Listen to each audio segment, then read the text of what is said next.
Hello, it's Tuesday. Time to continue with some more Deadline. Hopefully, we'll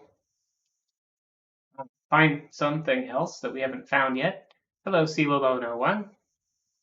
One of the things I want to do is show the report from the evidence we got to more people, but we have to wait until like sometime after 11, I think, in order to be able to get that report. So hopefully, we can maybe find something else in the morning before that. Do, do, do, do, do, do, do, do, do. Let's see. We are with our map and our game and stuff.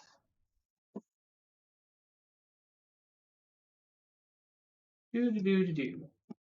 And hello, Rayburst. Just looking over the interview with Mrs. Rourke. She didn't hear anything particular, so.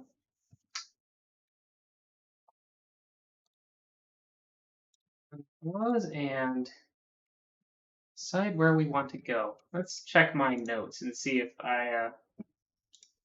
what all I put in here for stuff to do.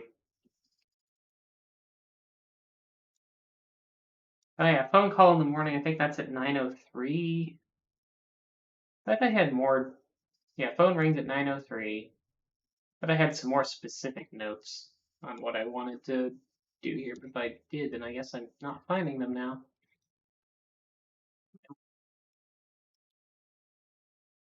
Oh well. Let's head inside.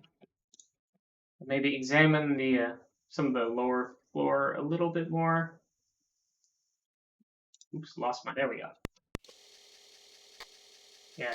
So yeah, I was gonna see if I could look at people's shoes. Not sure if I actually can do that. Yeah, just heading up to the Robner's front door.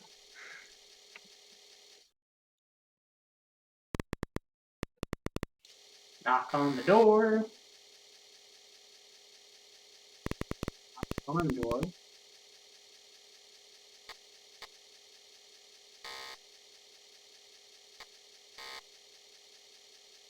Same old thing we've seen a few times now. Mr. Coates will be reading the will at noon in the living room.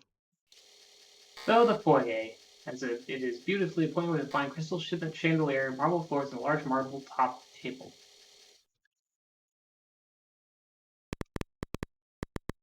Like there's anything to find on the table, but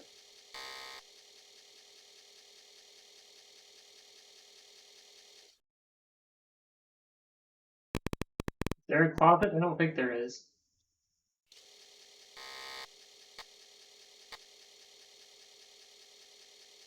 He must be very clever to do that to the closet. So there is a closet?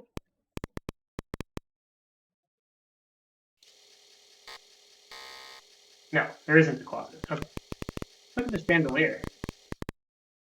Chandelier have IE? Yeah, okay. Nothing special about it.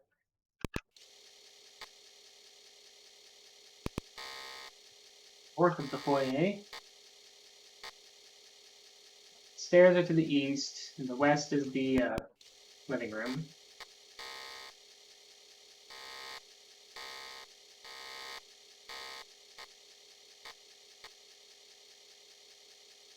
Well, Ms. Dunbar is here right now.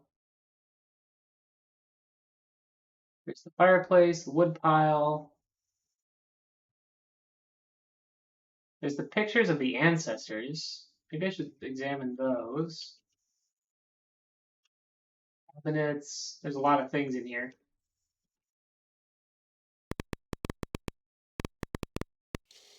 Oops. Yeah, I'm gonna try and search, and then maybe I'll try to look behind. But I would think if Mr. Robner had wouldn't hide it in a place that obvious, because then someone else in the house would have found it. Ah, it's eating my keystrokes. Behind pictures. I guess I need to type a little bit slower. No.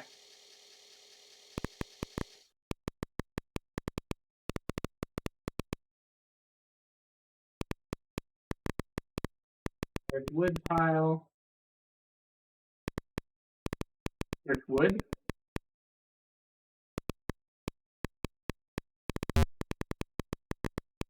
Cabinet.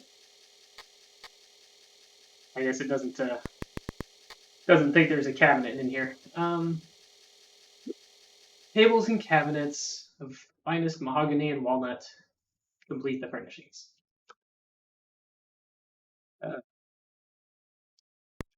Examine is Dunbar.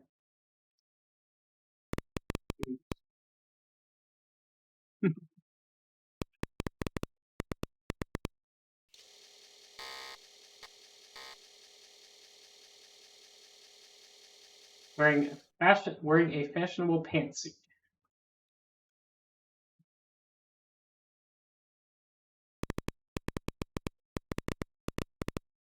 Ask Dunbar about Narrator. Did we do that before? I don't remember.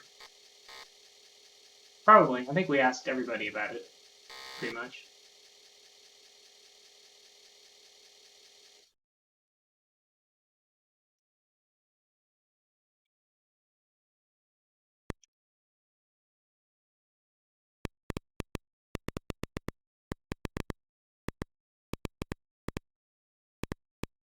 I'm gonna ask people about Mr. Robner again in case they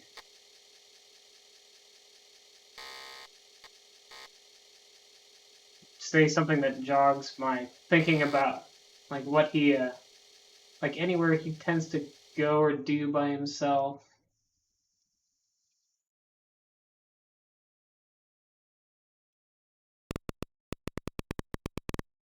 Business.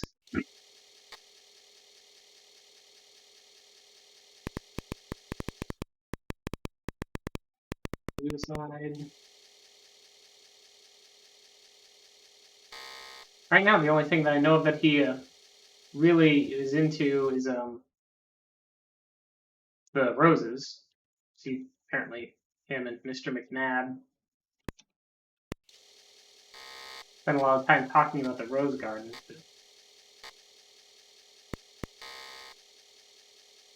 Corner.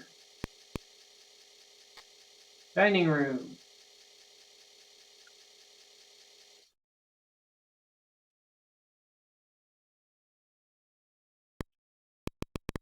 And a window.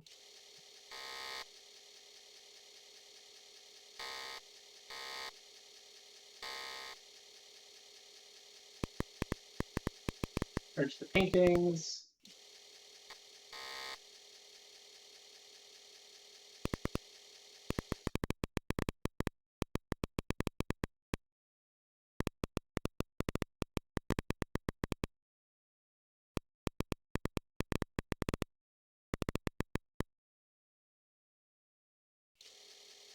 Suppose that once I have the report, just asking them about murder would be something. It looks like they're all going to say, I told everything I know about it to the other detectives. Or the asking about suicide.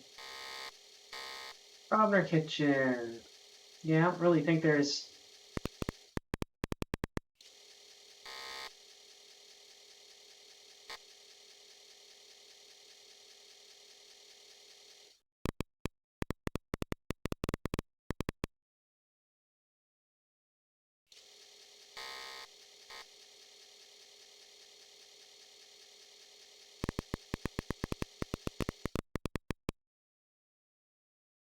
Trying to think about what other things we can ask here that we haven't. For the moment, I might just have to wait. Oh, right, I do want to ask... See if I can find some way to ask Baxter about the...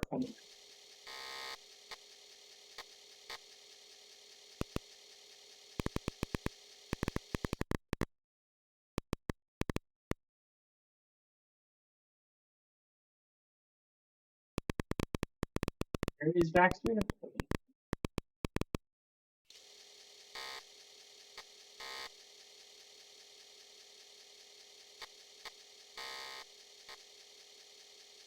Guess he's not here yet.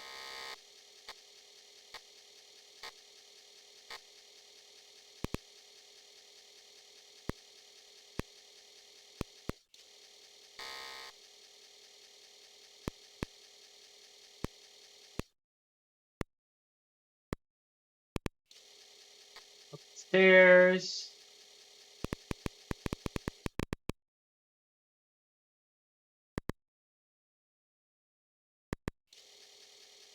If anyone's in the guest room.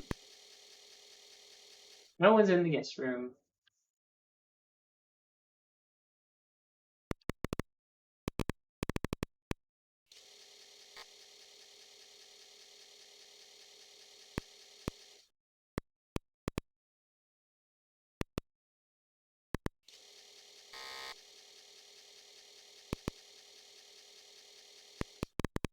Yeah, examine the stairs.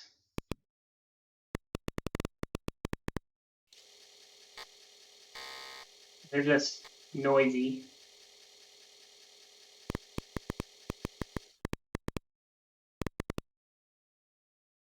I think I've done a search of this room anyway. Let's try again. Search revealed nothing that was not obvious before.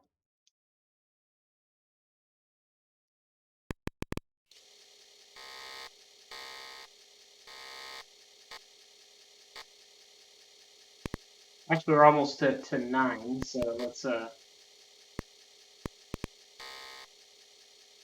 over to the library where there's a phone.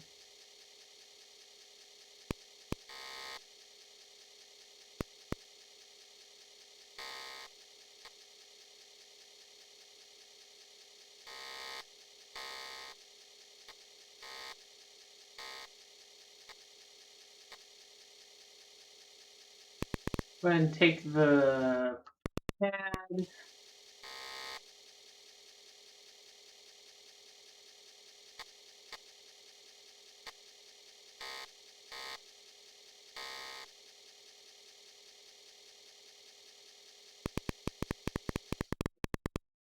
I thought the phone rang at 9:03, but maybe this phone doesn't ring? Just the other phone? Ah, there it goes.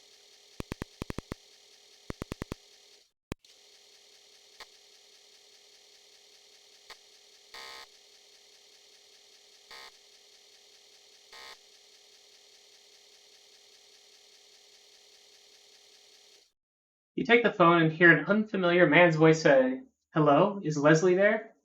You start to reply, but Mrs. Robner picks up the phone from another extension and hears you. "I've got it, Inspector," she says. "Hello. Oh, it's you. I can't talk now. I'll call you back soon. Bye." You hear 2 clicks and the line goes dead.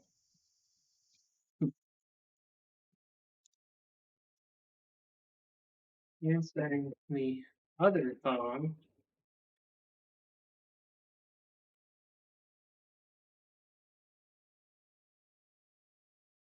Here's here it is. Someone else from Leslie. I guess I'll try asking her about phone or phone call or something. I don't know.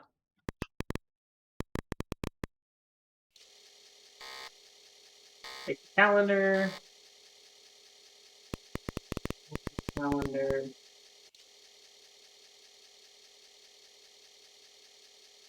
Yeah, that's what I'll try to ask. I'll try to. I want to try to figure out a way to ask her that.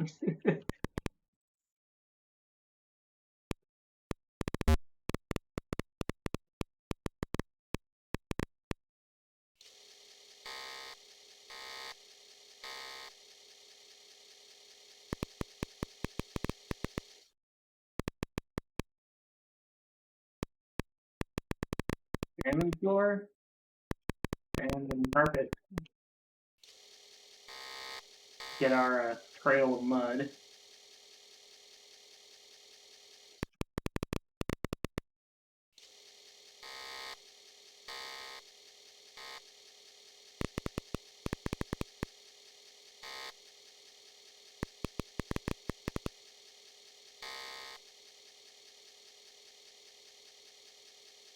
Balcony. So let's go out and we'll examine that. And then I'll have to wait until later to actually get anything out of that.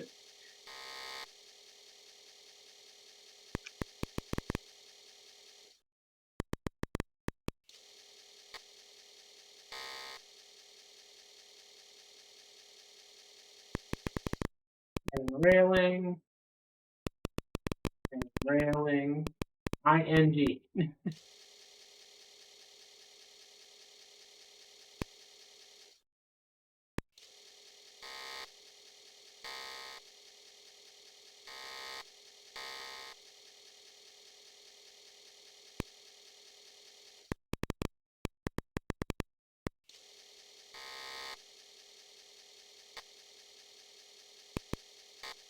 Oh yeah, we'll also want to try and figure out about the low blow, where it might have come from.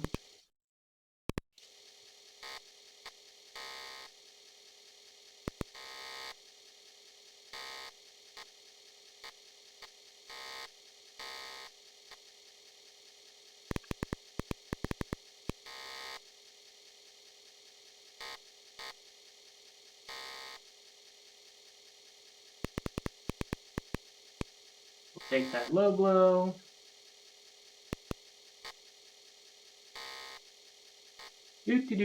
Do.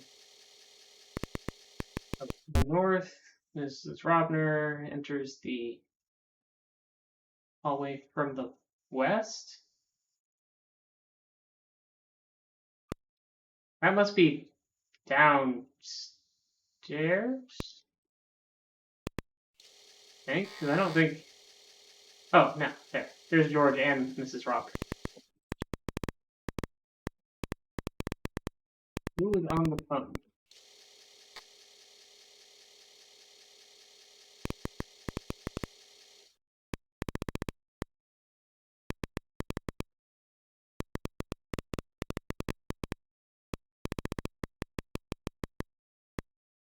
Who? These all seem like too complicated of phrases for this game.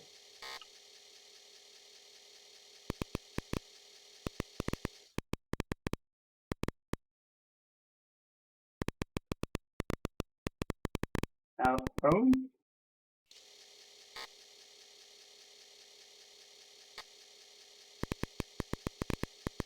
I mean, that's just her, but I assume.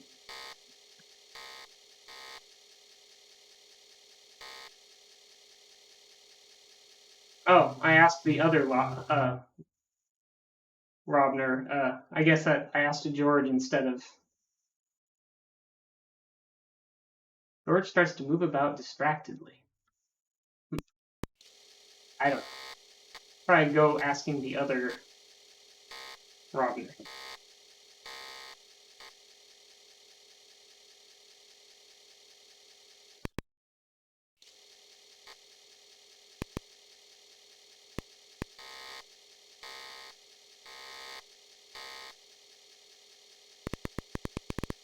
We'll try to ask Robner about phone.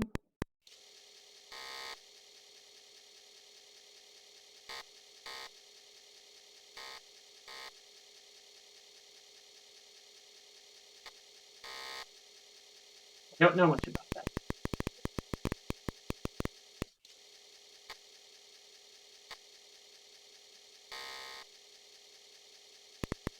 Ask Robner about caller. No.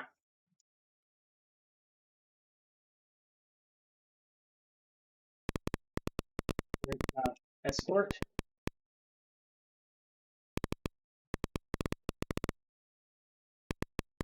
Friend. I don't.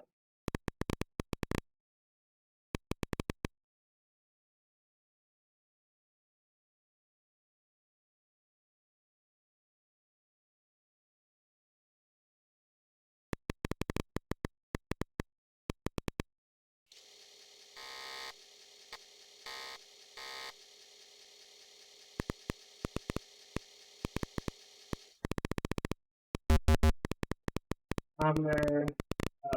Phone call, I guess. I wouldn't expect that to work since the just phone didn't. Oh, okay. It was just a friend of mine offering his condolences.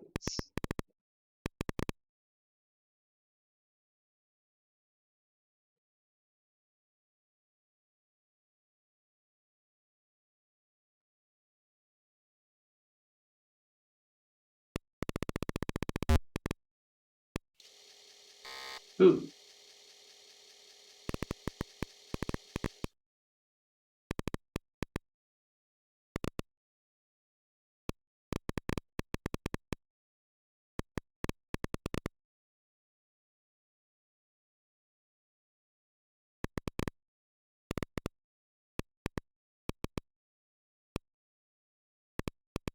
Ask Rob their name.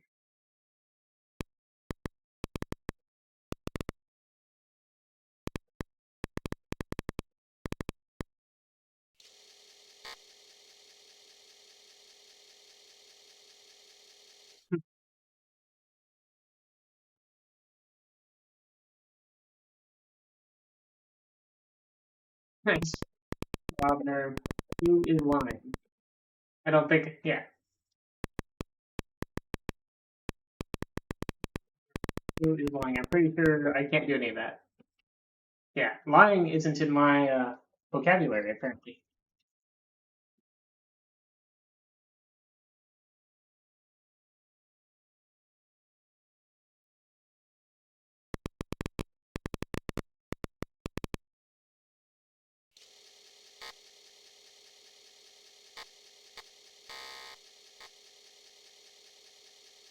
Mr. Baxter isn't here yet. Might not come till close to the when the will is being read, I guess.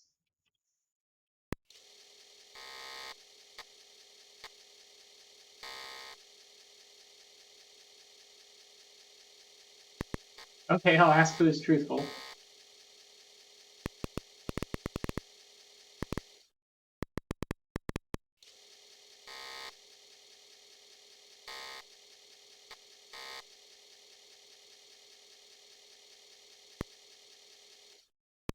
Yeah, no callback. I mean, it's not wouldn't be redial because someone called her, but those.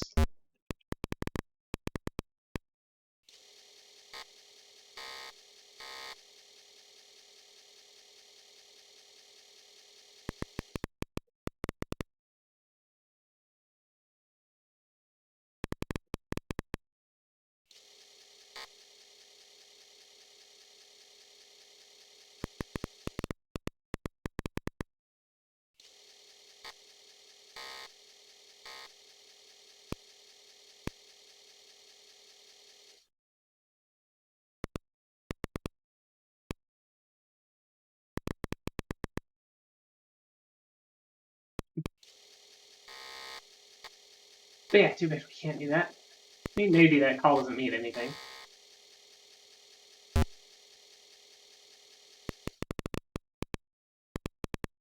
I don't think I've seen this before.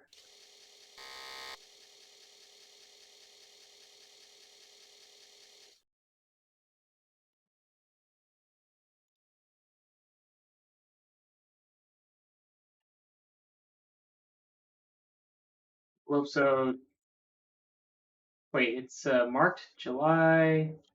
What is today's date? July 8th.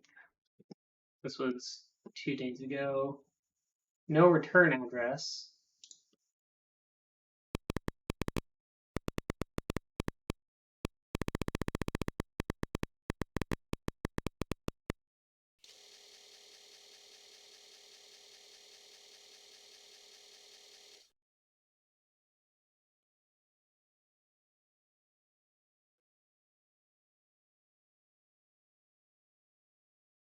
We open it, or should we give it to Mrs. Robner?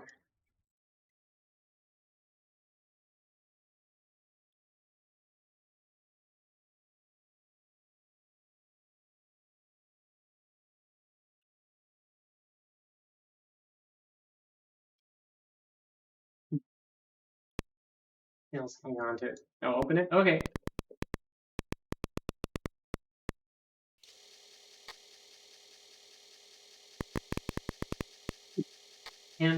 Opening the handwritten envelope reveals a letter.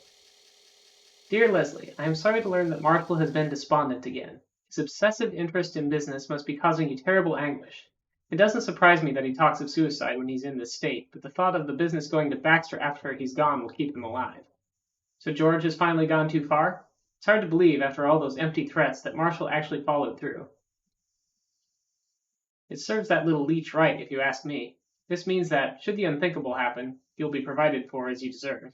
I'll see you Friday as usual. That sounds like maybe there is a will that Mrs. Robner knows about that has changes. Stephen. Love Stephen implies that actually knew.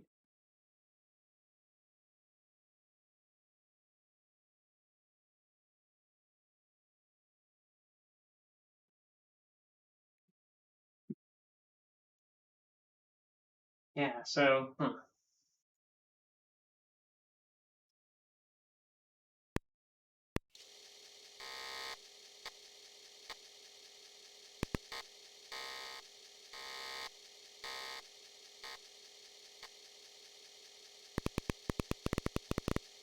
Stephen. It is the 8th, I believe.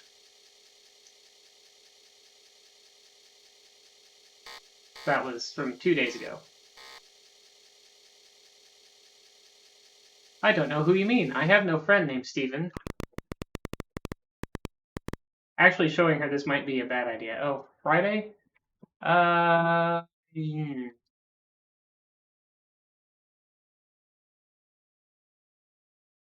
File open 7882.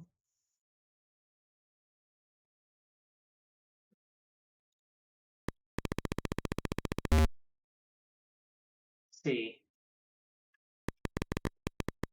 What's the calendar say that 7th is?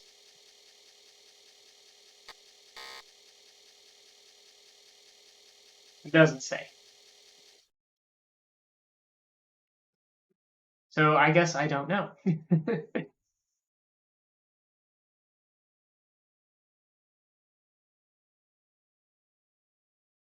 Yeah, I don't know what day it is.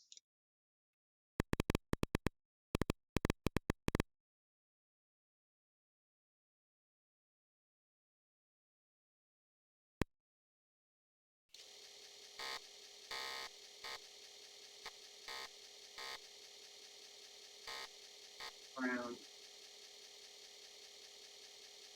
9:30.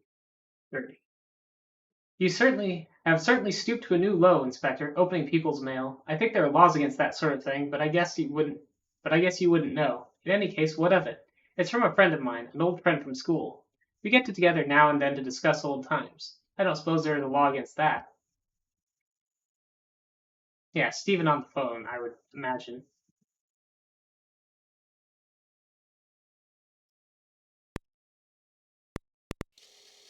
Possible someone else would know about this person. Let's see if we can find Mrs. Rourke.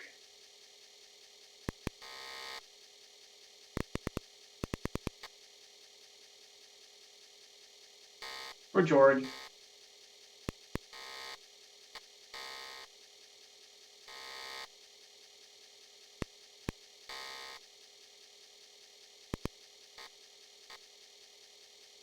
Oh, well, there's Mr. Baxter.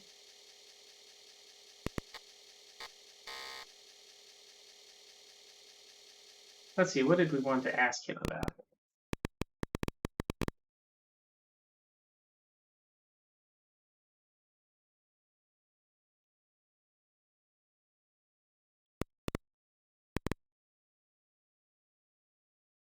Ask her about will change, but I think she doesn't know about it.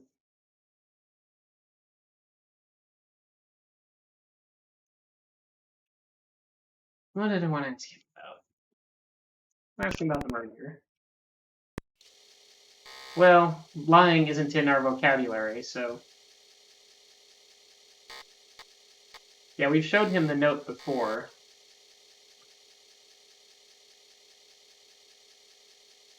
Yeah, says we've seen this before.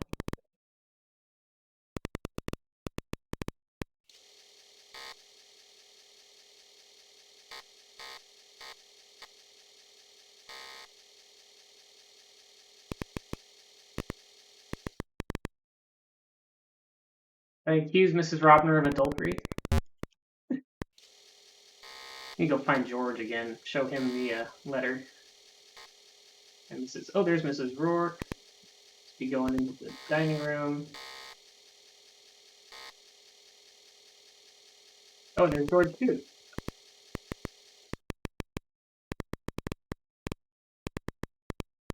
George is eating some red herrings.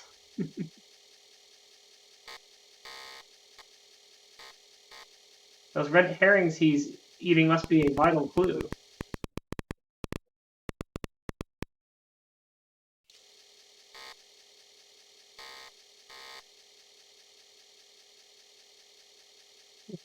Oh, pompous something. What does he know about it? He pauses. I thought Mom was having an affair. How nice for the lovebirds that Dad is dead. They can finish their honeymoon plans without worrying. It's perfect.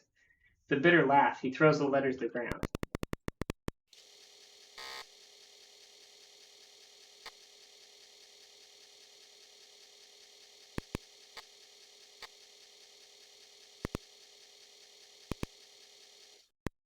Back down Ms. Dunbar. Wait, oh right, I have to go up again.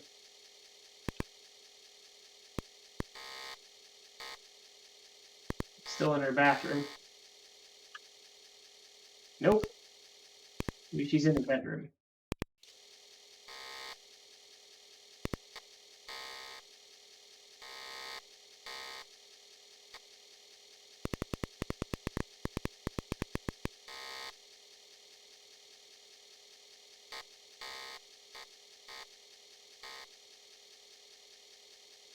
Nope.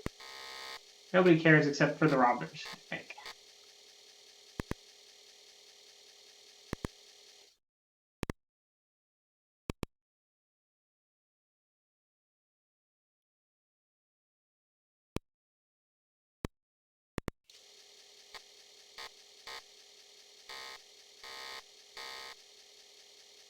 Right, Robner left about.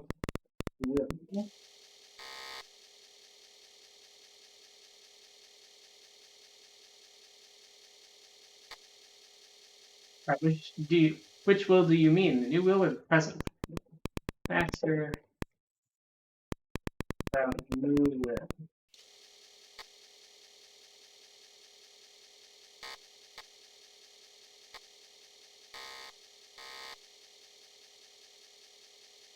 I don't know much about the family's affair. Marshall threatened to make a new will, but it certainly appears that he never did. New will.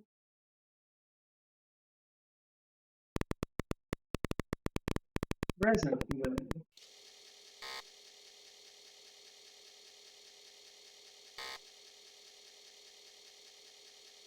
Don't know anything about the old.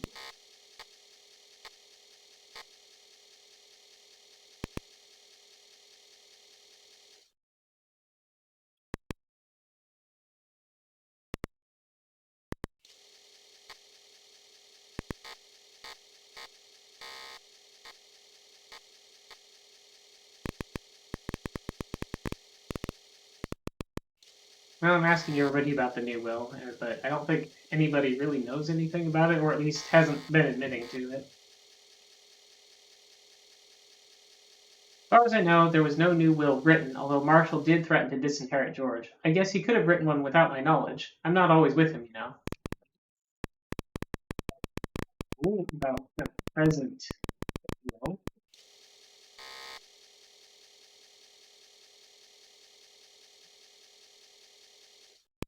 Really don't know too much about Marshall's personal business.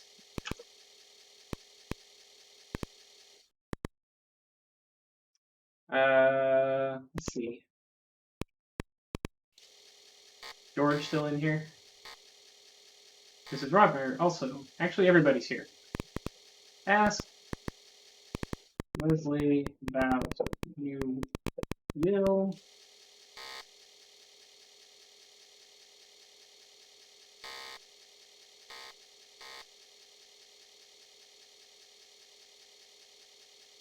There is a new will. I certainly don't know where it is. Work about new will.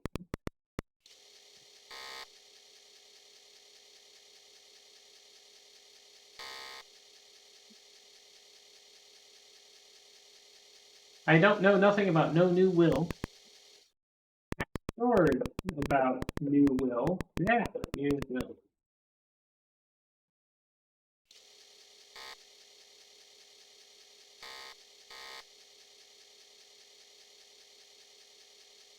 Dad always threatened to write a new will, but I guess he ran out of time. He chuckles disturbingly.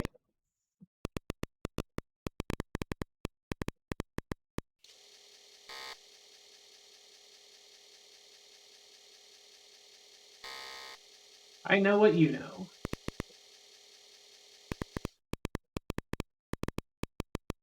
About present will.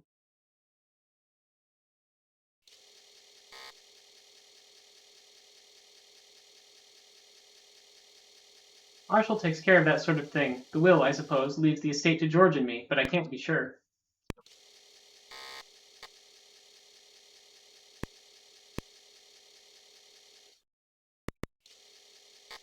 I forget, was it at noon or at 11 that the will reading was going to be?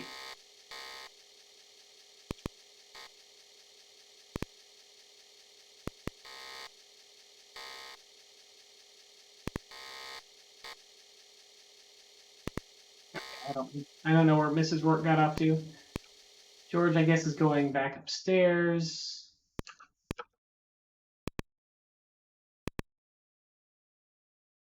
Guess it must be noon. Well, it's after 11. We didn't see the guy come in, so... And no one's gotten together yet.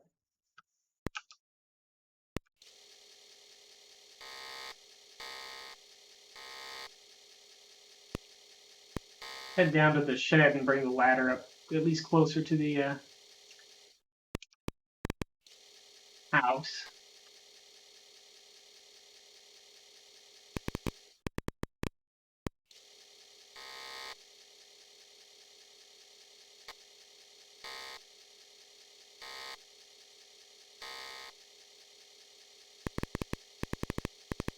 Pretty sure I fingerprinted the ladder before and it didn't come up with any fingerprints, but... Yeah, no good fingerprints.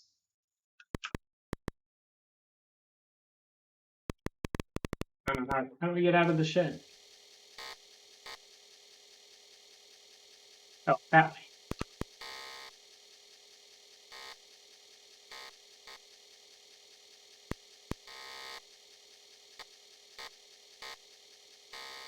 Find Mr. McNabb. Okay, Mr. McNabb is mad.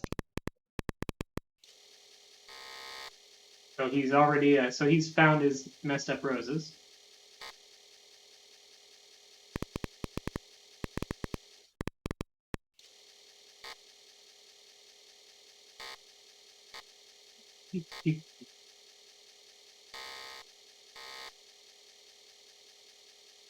Tells you a story about the stuff that we found out about last time. Tell me the holes.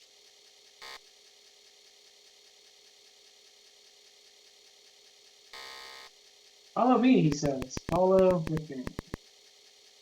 Can I just follow McNabb? Oh, that's easier.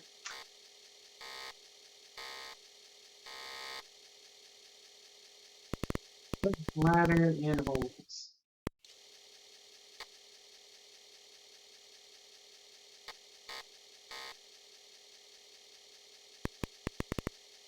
Yep, same as before. So examine, search near holes.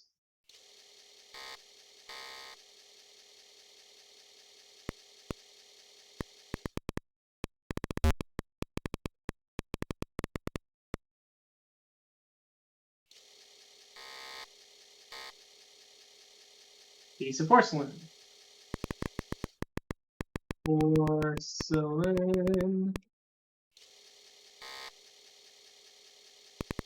Analyze porcelain for low blow.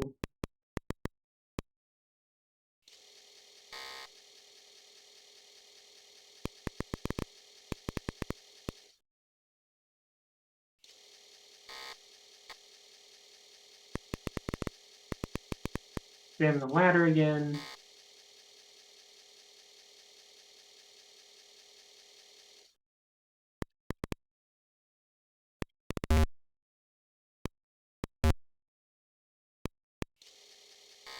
And we'll head out.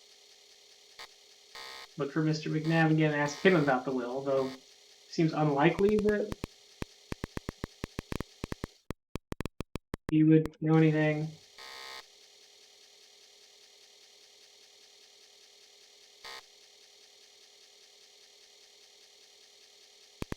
Ask McNabb about the seat.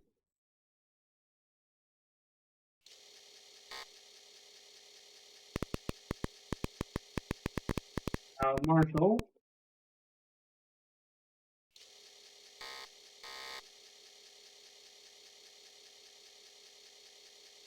Yes, they talk for hours about planting and gardening. None of the others knows between a rose and a sunflower. Hmm.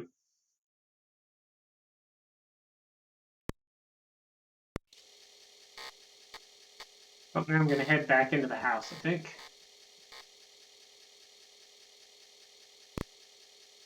Well, there's only the one rose garden room area, and we've searched it quite a lot.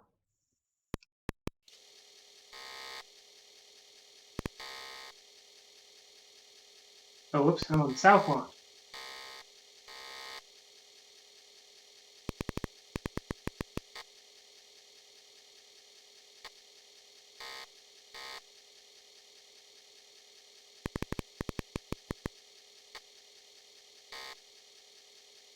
Right, so in local paper in 2 sections. In your cursory look at the first, you find a brief obituary.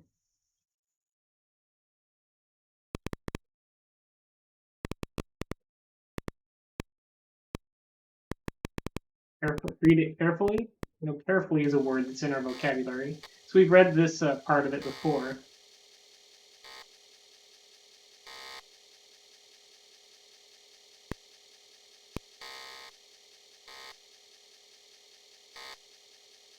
In your study of the second section, a small item in the financial section catches your eye. A merger between Robner Corp and Omnidyne is set to be concluded shortly.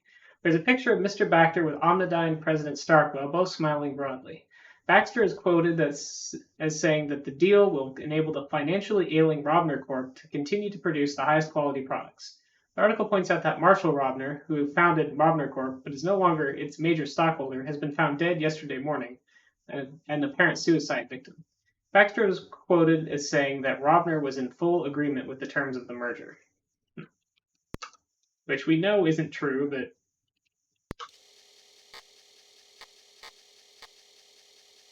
don't have any actual evidence of that.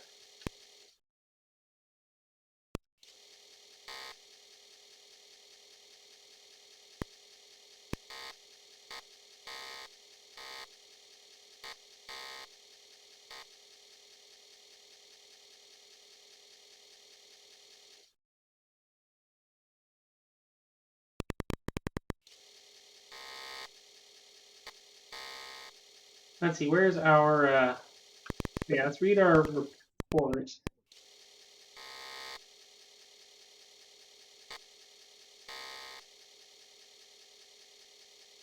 Yep, this same report we had got before. I guess I can show him the letter, but, I mean, I don't think he's Stephen. So I don't know why he would know anything or care, really. Very interesting, Inspector, but I assure you that this fellow is quite off base about the business. Marshall and I were in complete agreement when it came to those matters. I can't imagine where he got that idea. Okay, so I guess the letter does somewhat contradict that. Baxter's first name. Oh, it just says Mr. Baxter in here as well. I'm not sure, did it say in the newspaper? Don't remember. Still, pretty sure. Still, it's a voice that I didn't. It said the voice was one on the phone was one I didn't recognize, so probably not Mr. Baxter.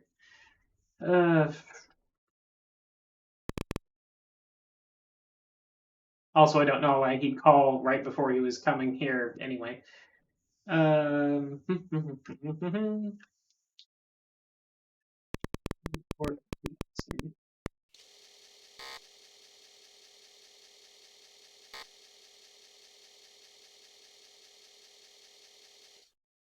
This is quite peculiar. It appears that Marshall was murdered.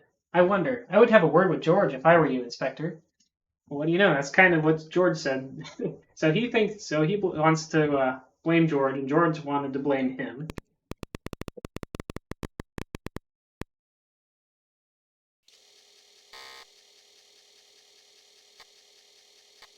He seems stunned, but recovers quickly. He didn't commit suicide then? She says. But Loblo, that's a pill I take for my blood pressure. She pauses.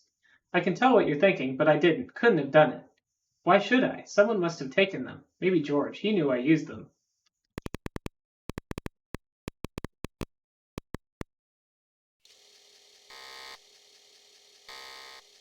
No good fingerprints there.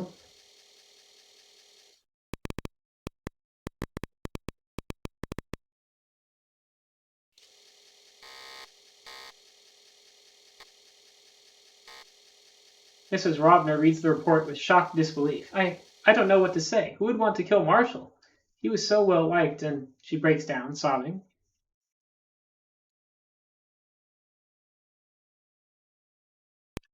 That's everybody who's in here.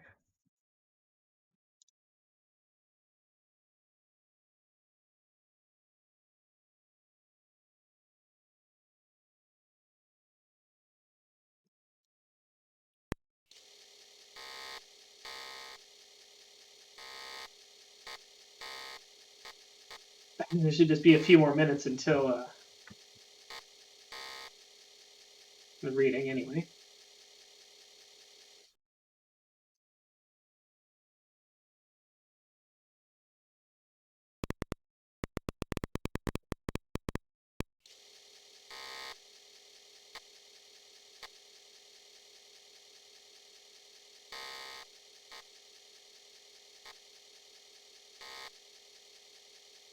I guess she doesn't remember that I showed her that report.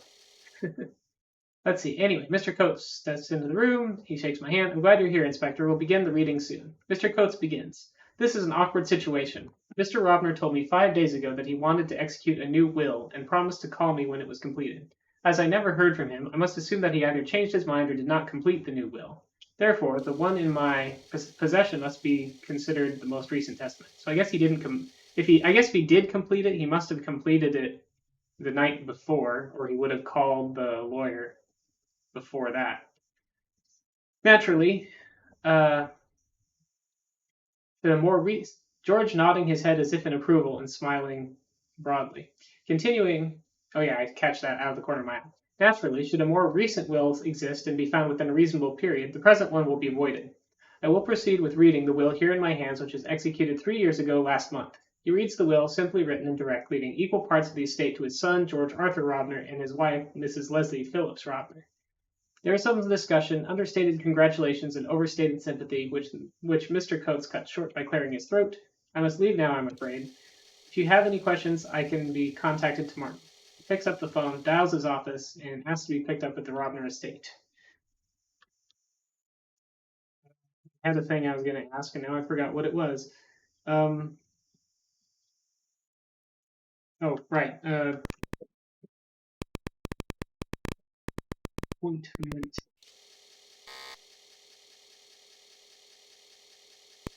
Go. Calendar. Baxter.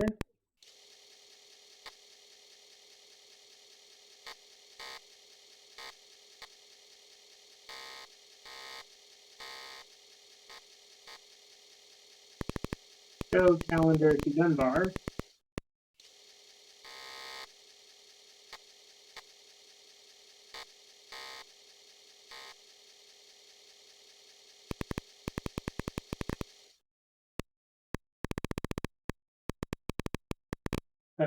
Yesterday.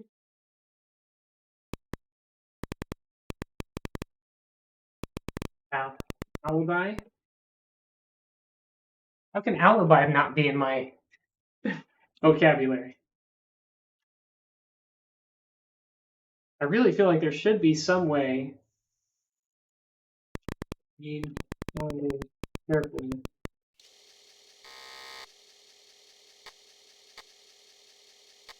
Yeah, it just seems wrong.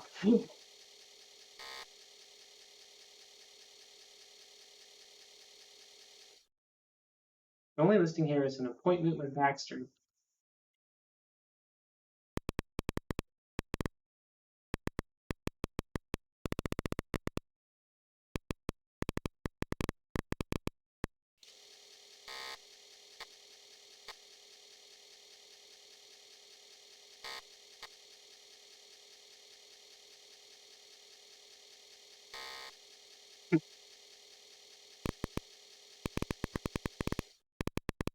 Hey, let me just look at the interview. Oh yeah, yesterday afternoon at our office in town is when he said that he saw him.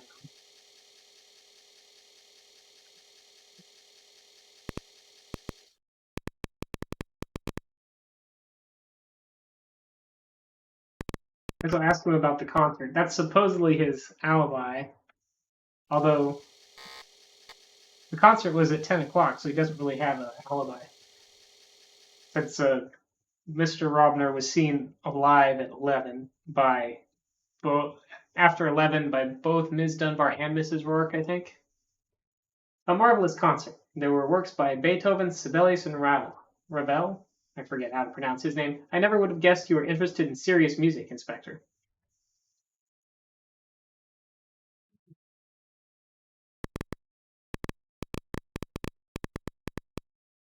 Guess I haven't showed the report to George yet. I think. George scans the report. Killed, eh? I wonder who might have wanted. He cocks his head in thought. I'm sorry, Inspector. I really should act a bit better with you. I thought you were just snooping about, digging up dirt about the family. I'm not sure. I can't believe Mom would have anything to do with it, although.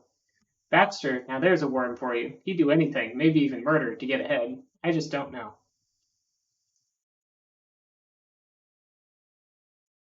Now here is where I feel like maybe I need a hint.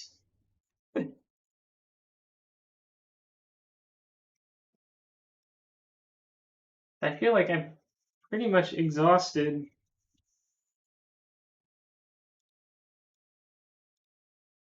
Like, I don't know if there's something else I need to find, if I need to figure out the correct way to ask about something.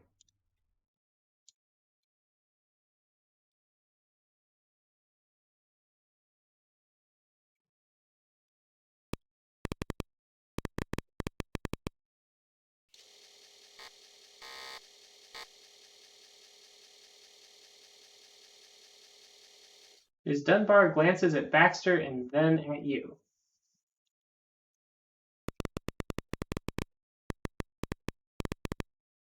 Baxter had help. Yeah, I mean, I kind of wouldn't be surprised if there were more than one person involved.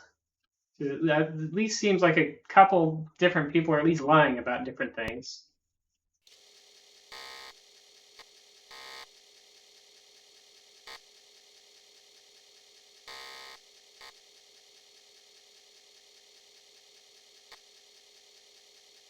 Ms. Dunbar glances at Baxter and then at you.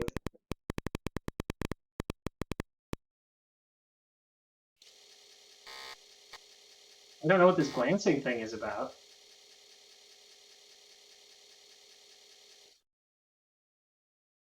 This is the usual thing that Ms. Dunbar that we that Ms. Dunbar says when we ask her about Baxter.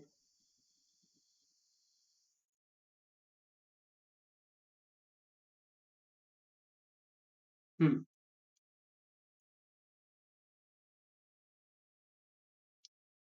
Should I leave the room and see if they go somewhere? I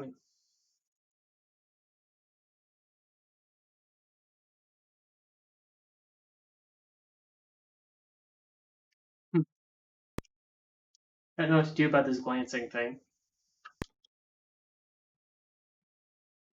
I look for a hint.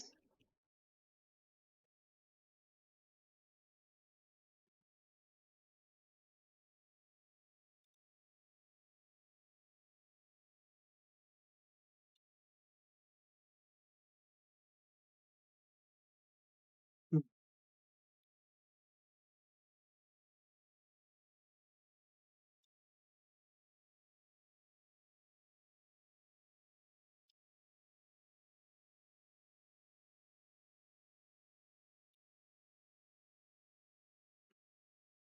Well, I guess I can try.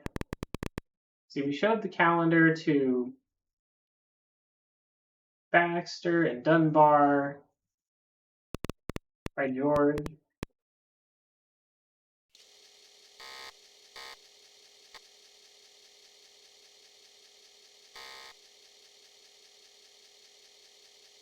George seems to be getting impatient.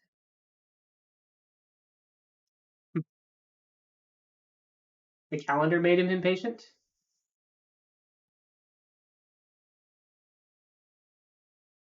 What's going on with Dunbar and them? So,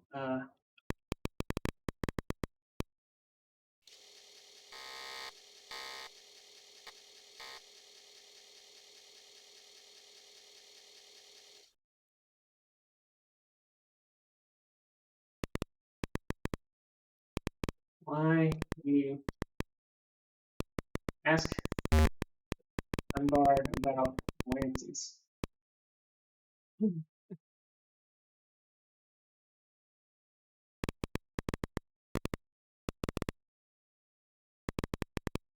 Ask about Present Will? She maybe knows more about it. Maybe she had a thought about it. Dunbar about murder?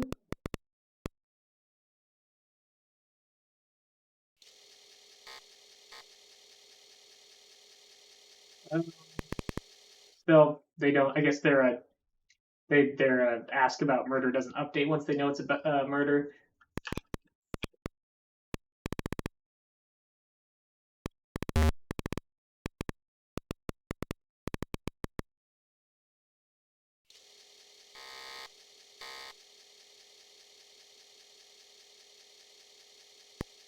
I'm gonna try going into the next room, I guess.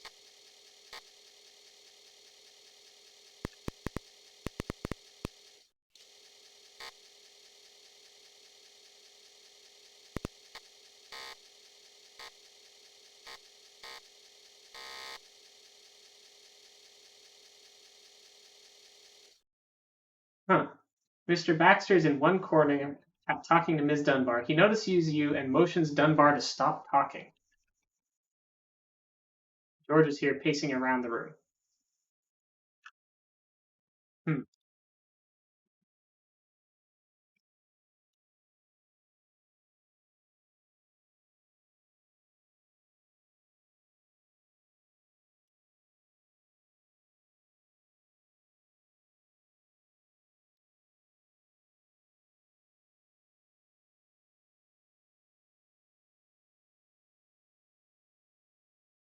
Yeah, what are they talking about? Do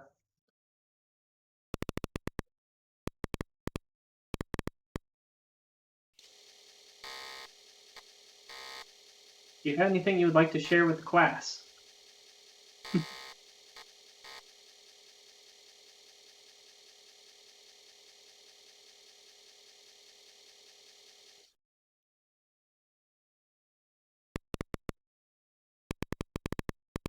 Corner page?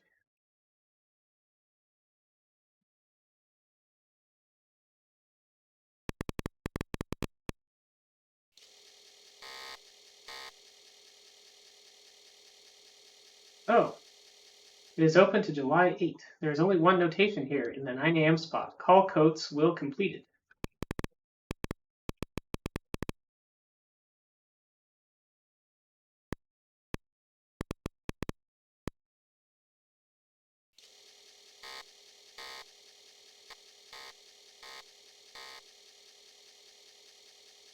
He lets out a loud yawn.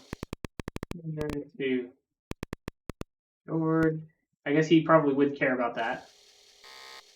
I guess Mrs. Robner is not that worried about it. I don't really know what to say. I guess that Dad... But there is no other...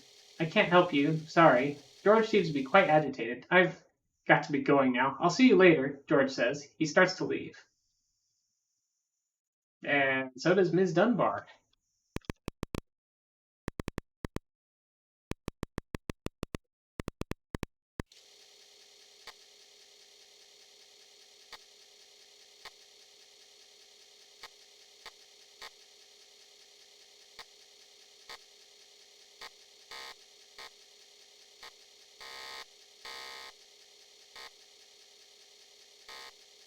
Please stop following me around like this. Can I have no privacy? I'm simply trying to take care of something personal. Miss Dunbar heads off to the south, and George heads off to the east. I don't want to follow both of them. Miss Dunbar is actually going outside, which I don't remember her doing before.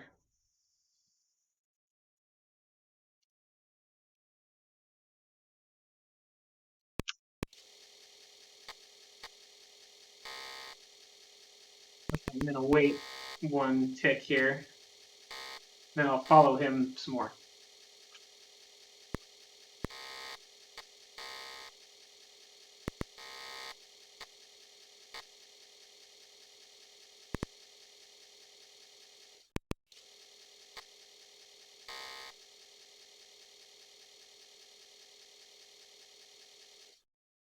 Hmm.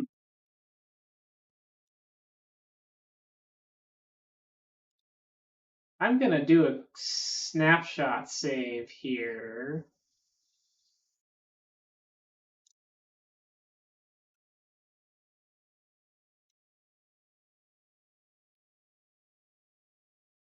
So I can come back to this.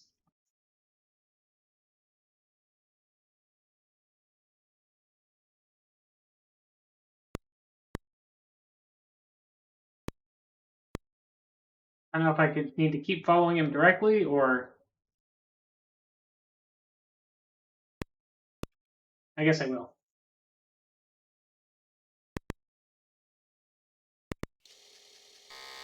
He went into his room.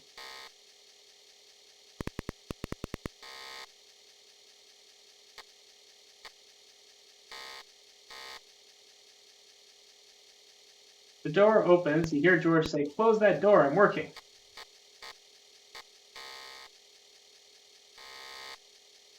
Playing on the stereo is a Pretenders concert.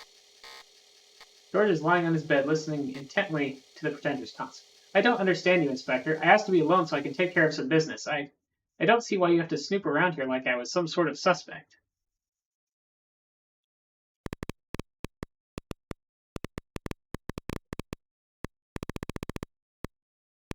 George, out you.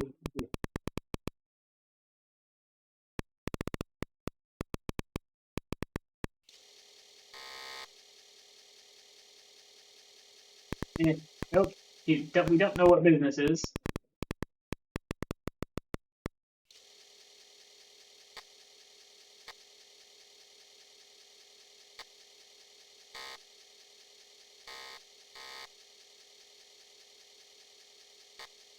Look, I know the same as you.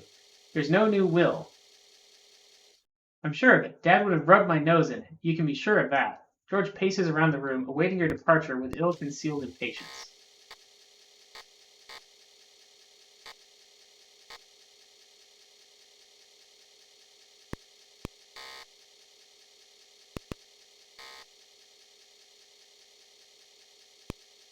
Hmm.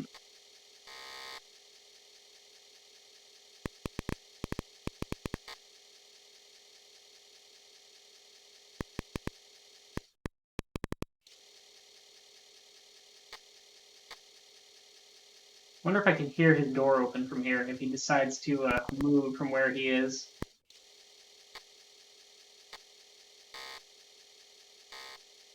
You hear George's door open, and you see his head poke out briefly, scanning the hallway. He apparently didn't see you and darts across the hall to the library. Okay then.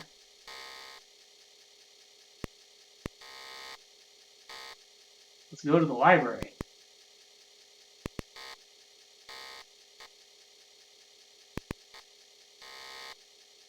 Blah, blah, blah, blah, blah, blah, blah stuff.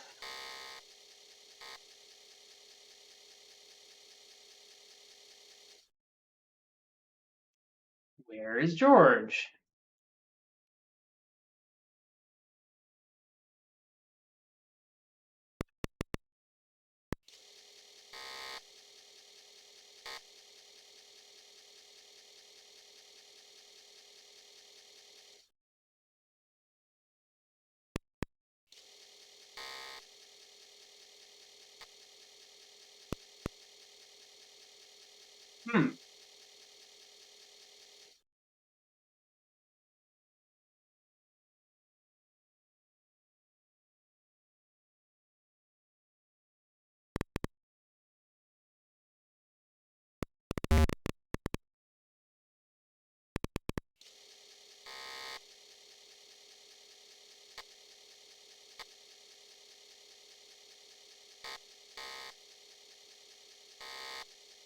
Yes, let's need to want to wait in here for a little while anyway.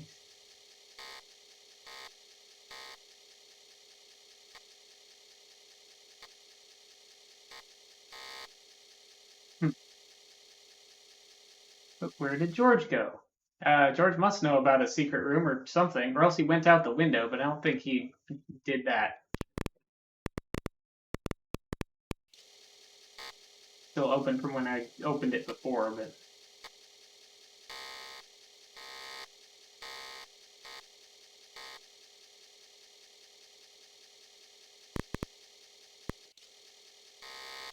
I guess I'll just wait.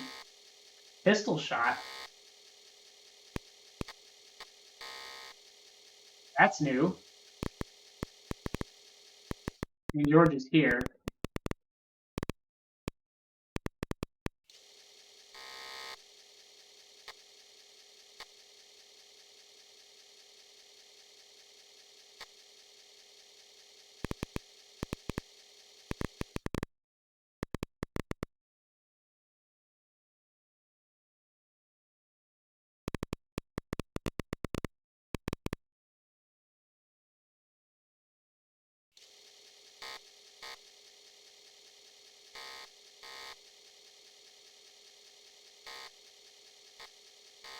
I don't know anything about a safe. Now leave me alone or I'll have you kicked out of here. Suddenly, the bookshelves swing out, forming an opening to a dark area behind. George starts to emerge, but stops suddenly as he notices you. With jackrabbit reflexes, he darts back inside. Before you can act, the shelves close again. I guess he didn't actually get here yet.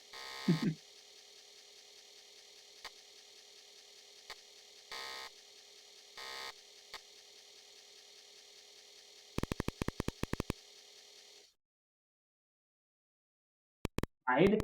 Can I hide? Hide on balcony. Open window.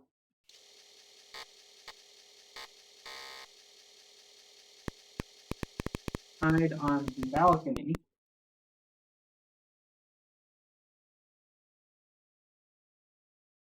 Well, obviously I mean the library balcony, because that's where I am. Hide on library balcony.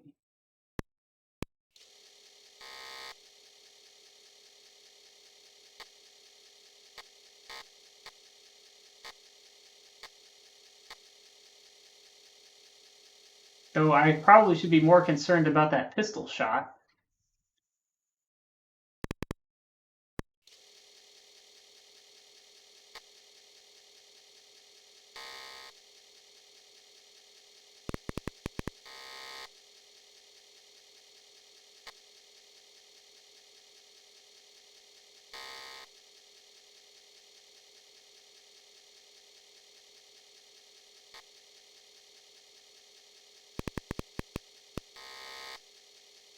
I guess I did make that a save state, so I could try reloading that. Those don't always work, but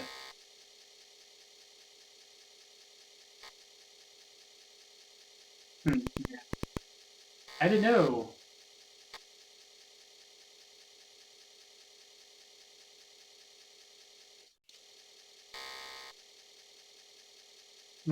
Yeah, let's try reloading and going back a little bit. Going back in time a little bit.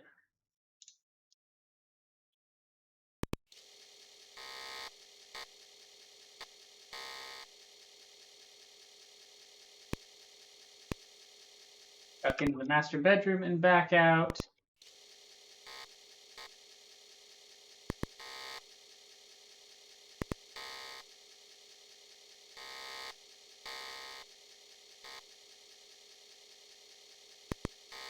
Actually, let's see if he's in his room right now.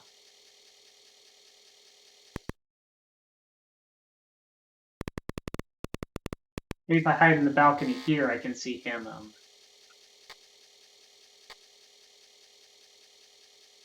go by. Maybe see how to open that. Obviously, I mean the library balcony.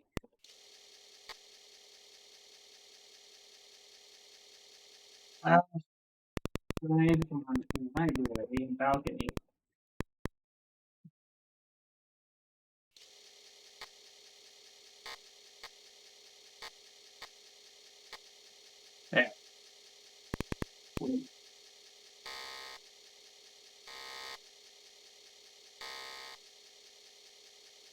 Read some more. Can I not actually see in the library when I'm... Oh, here we are. Yeah, keep waiting.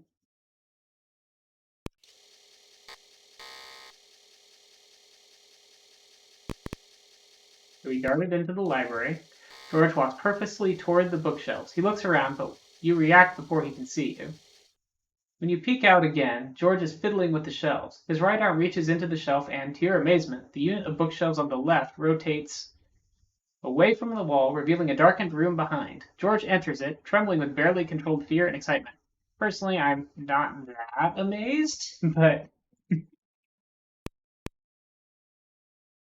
okay. Let's go back in the library.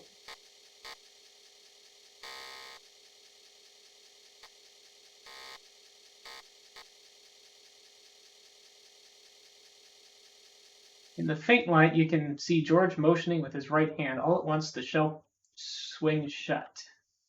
See a dim light in the hidden closet. Open closet.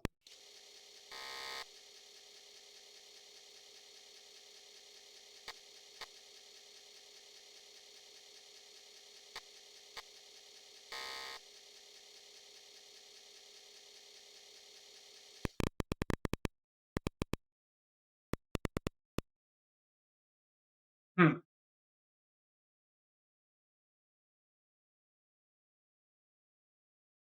Maybe I need to look more carefully at how it was opened. Should have taken a screenshot or something.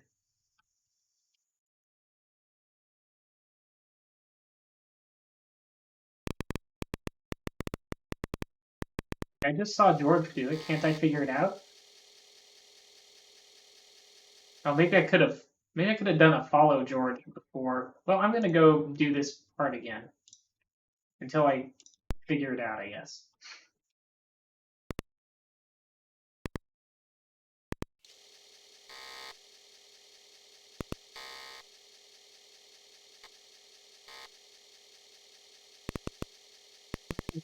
Library balcony.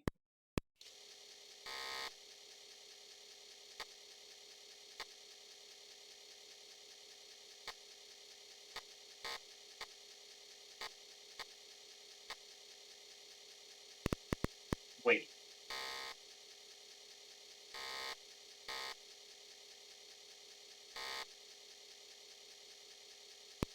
Keep waiting. Then George fiddles with the shelves. That's secret. Fiddles with shelves. Arm reaches into shelves. Do. Into shelf. Then the shelves.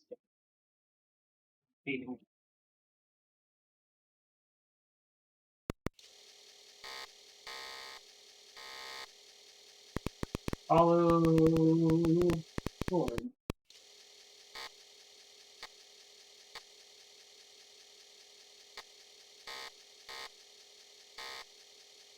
Ah! You seem to have lost track of George.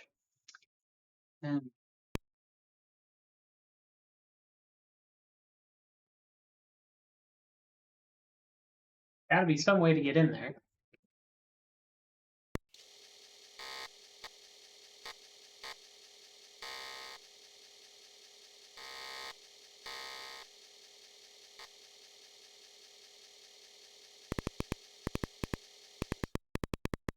Open left bookshelf.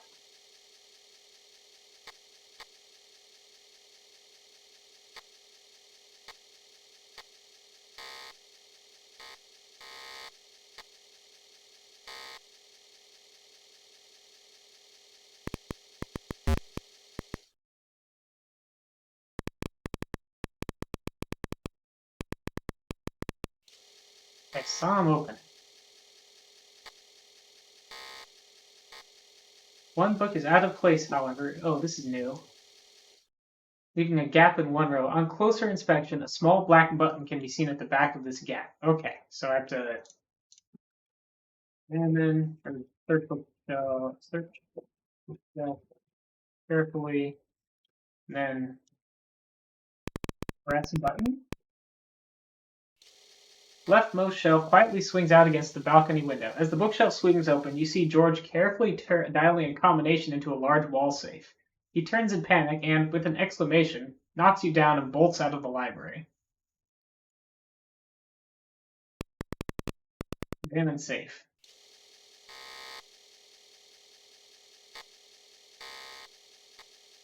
I don't suppose he finished doing that. Open the safe.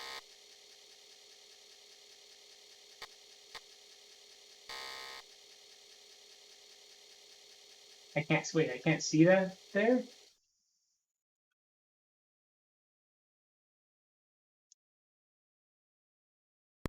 Oh, I guess I'm not in there yet. Hidden closet. This is a secret room situated between the library and the master bedroom. The room is bare and somewhat dusty, as if it were not often used. An unmarked switch plate surrounds two buttons, one blue and one red. A formidable safe is embedded in the south wall. The library can be seen through a door to the west. I guess is there just another like close and open button for in here?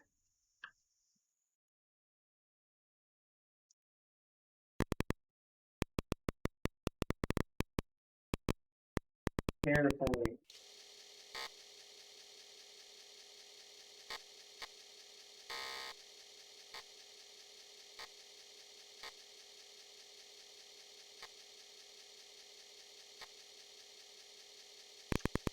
I don't suppose the George got the combination in. It is locked.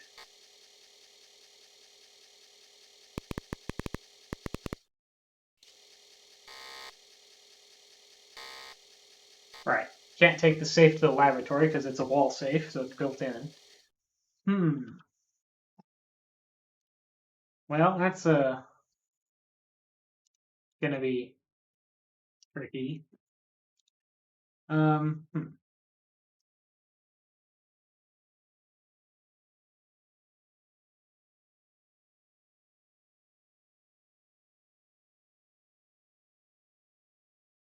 hmm. Press the red button.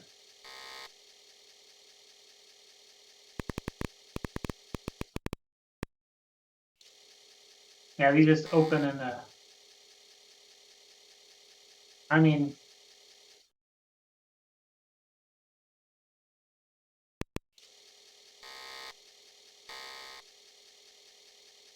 oh, it opens to the master bedroom as well.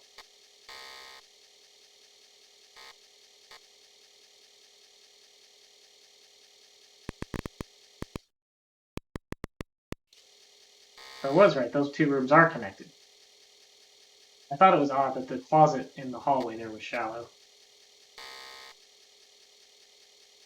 Thought that might be if there was a secret room, would be behind that, but.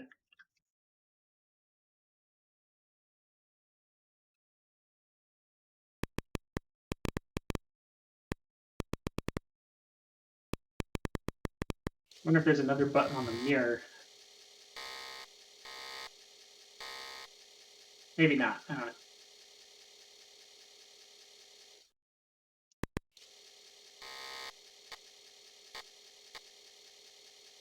So is George still in the house?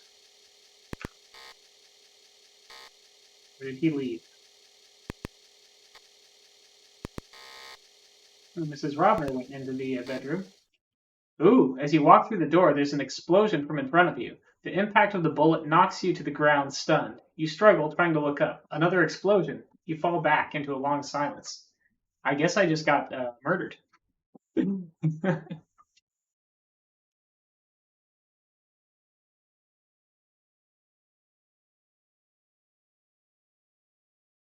Mrs. Robner just kill me?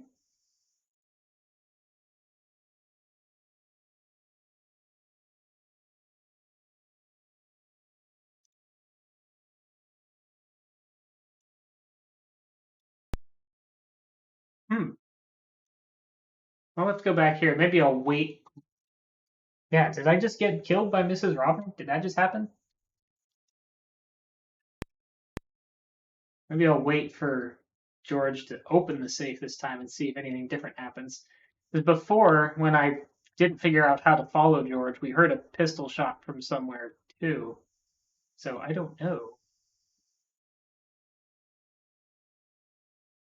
There's definitely some more murdering going on, I guess. Oh, wait, I don't want to hide in the closet. I want to hide in the balcony.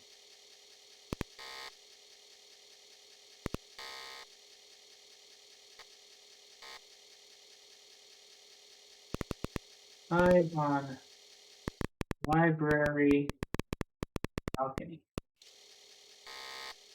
Unless someone else had already got past me in there, but I had just come out of that bedroom, so I don't know. It's actually, since I'm doing all this stuff upstairs.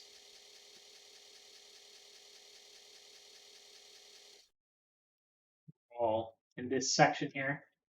So yeah, actually, let's add if I remember how to do this.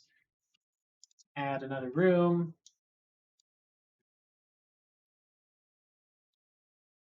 To our map here in the upper right of my stream, which is the hidden secret room.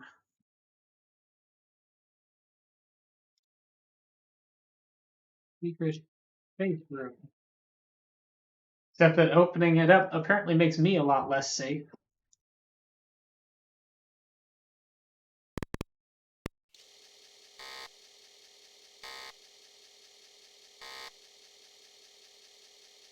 I want to keep waiting.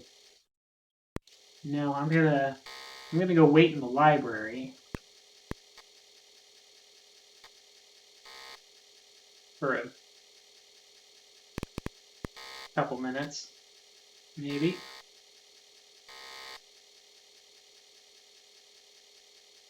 And then insert bookshelf carefully.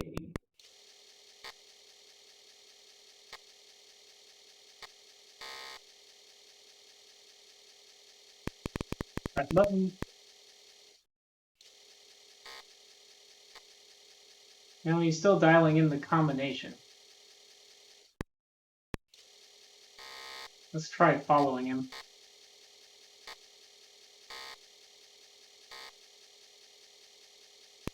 Oh, he's already all the way onto the stairs, huh?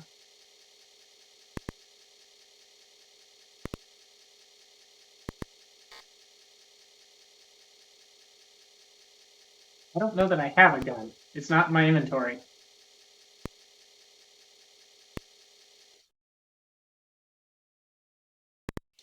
There's Miss Dunbar again. I guess she's going back inside.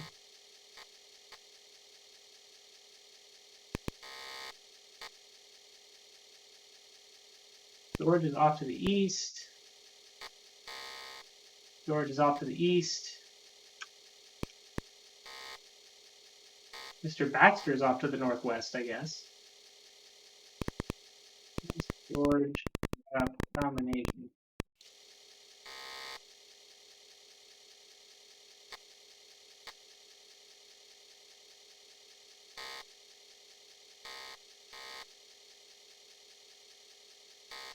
You mean my father's safe? Yeah, if he brings important papers home, he puts them in there. He keeps most important stuff at the office at the bank. You really startled me in there. I thought I might be able to get it open. Dad always acted like it was a big secret, something out of a spy story. Anyway, it turns out I don't remember the combination. It was a long time ago. And I probably just need to give him more time.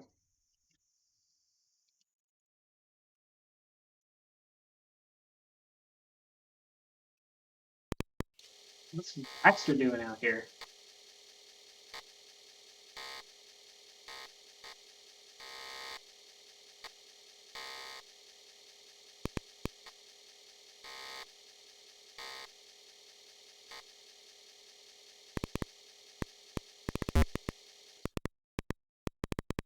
What is Baxter doing here? Also, am I going to get murdered if I wander around some more? So I would just go back and give George more time. But I am curious if I'm just gonna get killed here.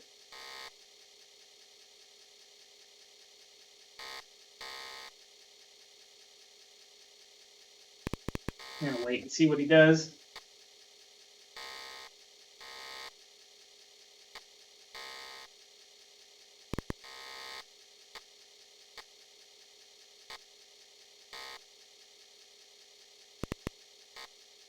I guess people are just standing around in the lawn.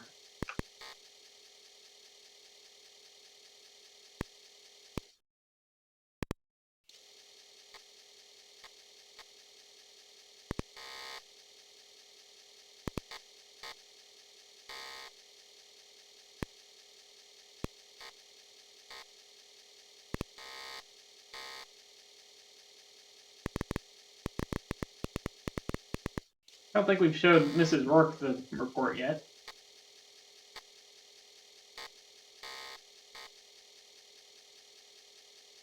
Well, if that don't beat all, a murder right here, right under my nose. You've got your work cut out for you, Inspector, all right. There's some pretty strange people around here, and I wouldn't put it past hardly any of them to do it. What do you know?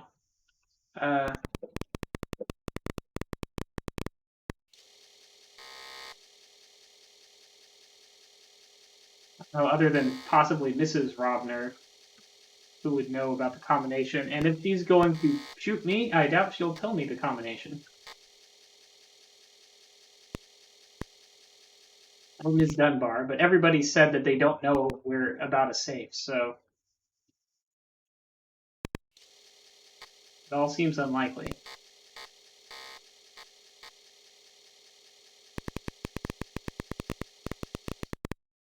Ancient.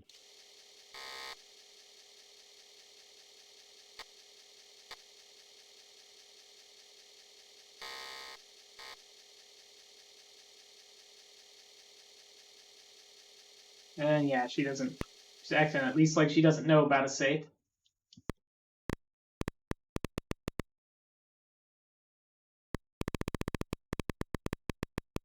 I don't suppose I can ask her to follow me.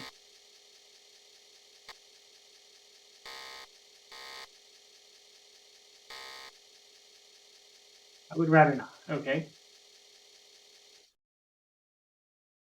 Ticket? I don't know what ticket you mean, but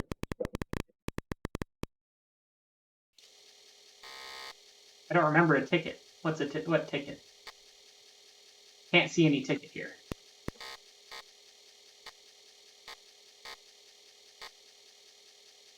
Yeah, and I haven't heard that pistol shot that we heard before either.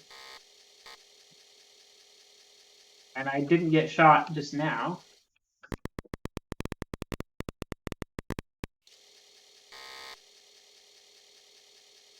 Oh, ticket to Tippecanoe. Yeah, I don't know about that.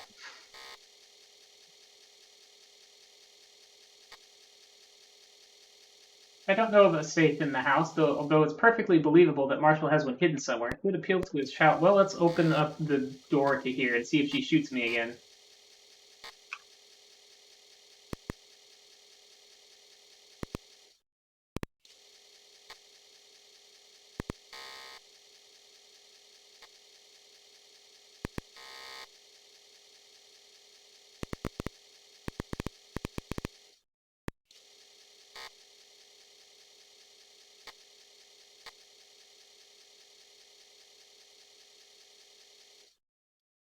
Mrs. Robner, sitting on her bed, appears stunned. She walks over and peeks in, speaks of her complete surprise at the presence of such a place, and returns to her bed, somewhat shaken.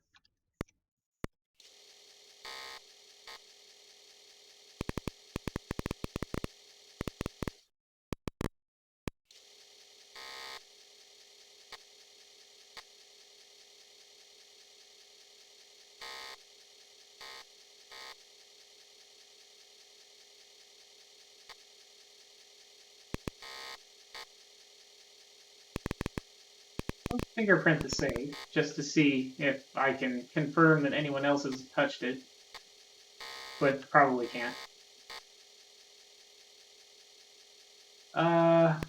Search room carefully.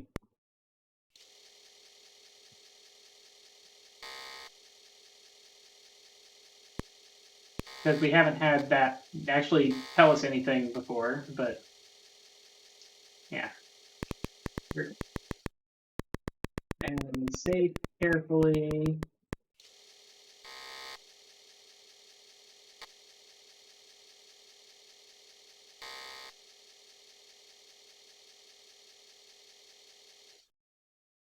Well, for lack of a better idea, I'm going to go back and just try to give George a lot more time. Try and get that safe open.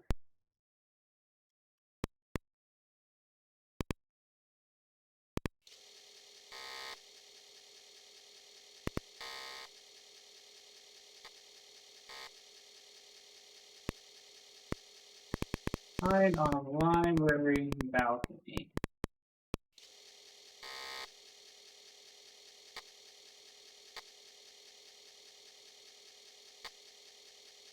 All the locksmith.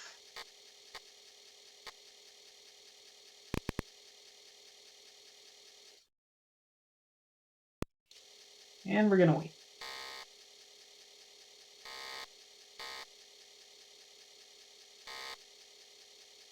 Keep waiting. Keep waiting.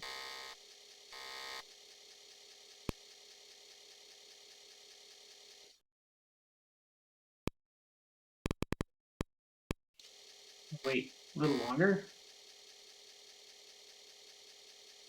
Then I'm gonna go into the library. I'll search the shelf to find the button, but I won't actually open it until George tries to leave. Search shelves, or search shelves carefully. So it's possible if he gets it open, he'll knock me down and then leave with the will, and that might be what triggers someone to get shot. But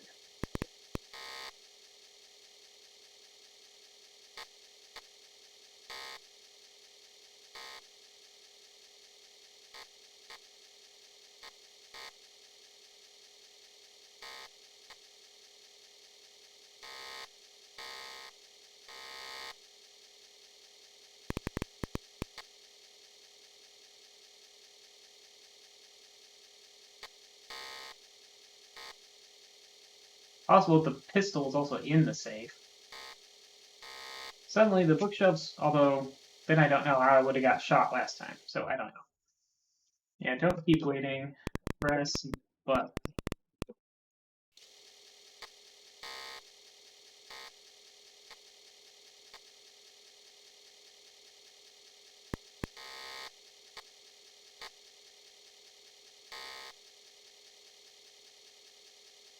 Huh. George isn't in here now. I guess he went out through the other exit.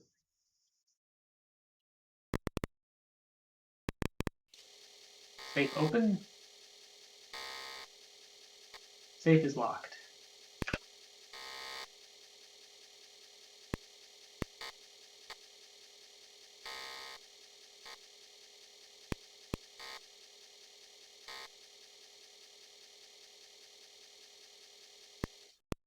Is she gonna shoot me?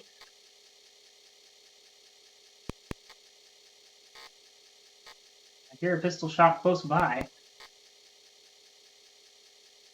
As you enter the hallway, you see Baxter running from Dunbar's room across the hall to the master bedroom. Mrs. Rodner off to the east ducks into a room to the south, and then off to the north.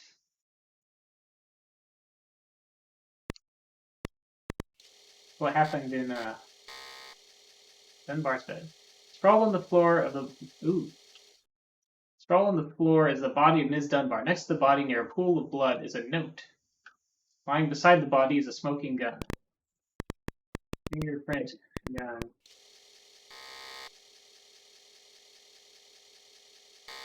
No good fingerprints. Read note.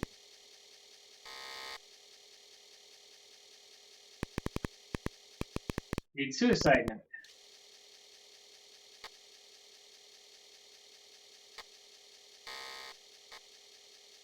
Carrying too many things.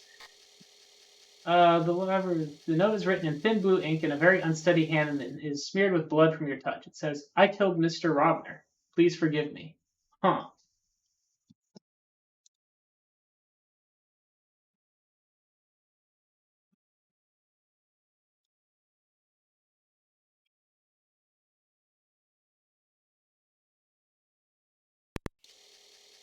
I doubt that.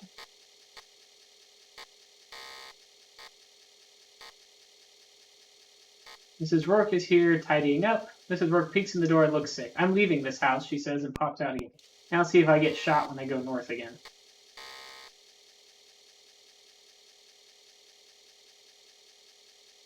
Where'd Baxter get off to?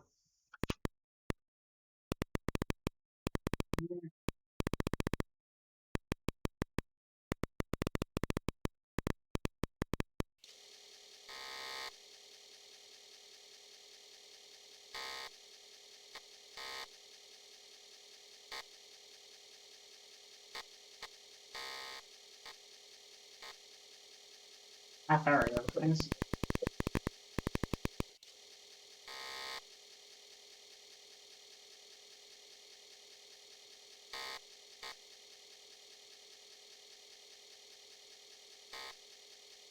Well, it is nothing new. Wonder.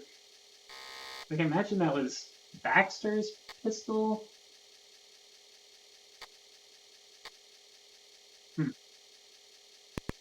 Like, is the balcony door is not open?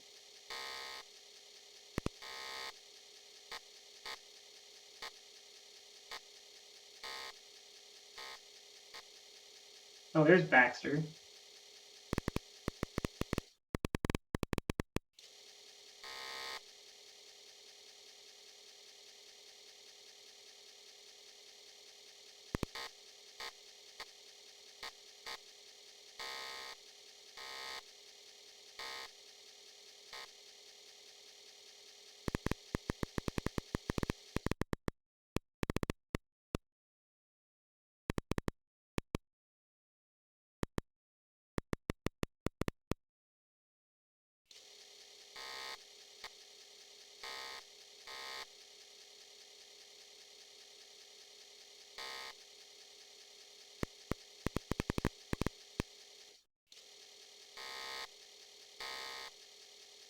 Pistol with bloodstains on it has recently been fired. Examine the body. Ms. Dunbar shot in the head at close range.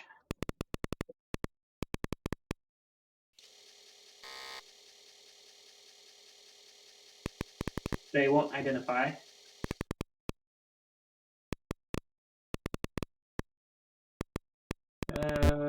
Mm-hmm.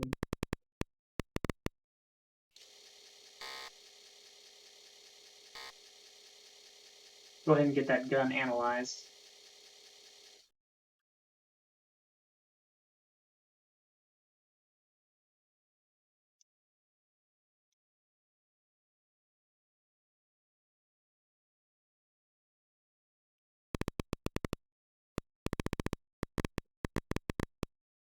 And drop the calendar and take the report.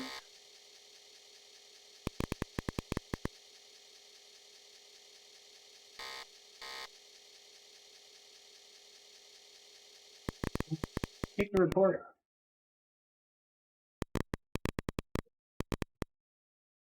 Actually, I probably want to analyze that suicide note too. Where is it? Is it still in here?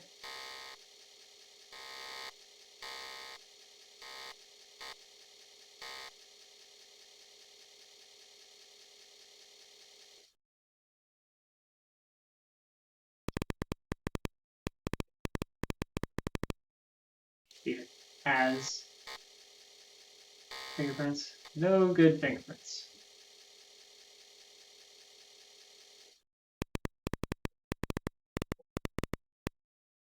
Why is Mr. Baxter just sitting here?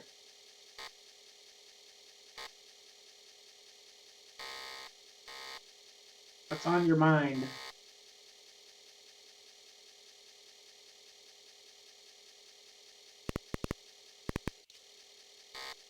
Let's wait until something happens at this point.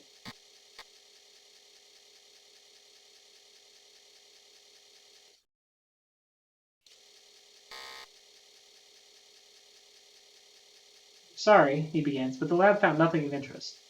With that, he leaves, handing his smoking gun. He whisks away. Suicide note.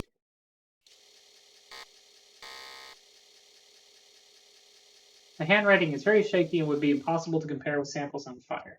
Wow, the blood makes the finding of fingerprints impossible. So, yeah.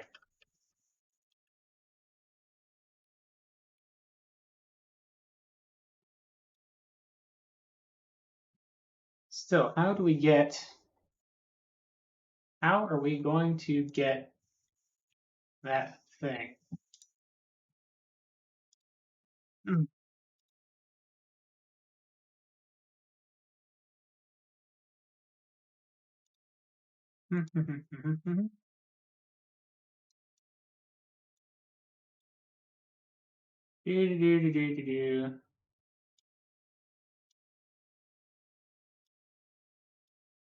So I'll try waiting a different amount of time. I'll just keep trying to get the will for now. Going back in time.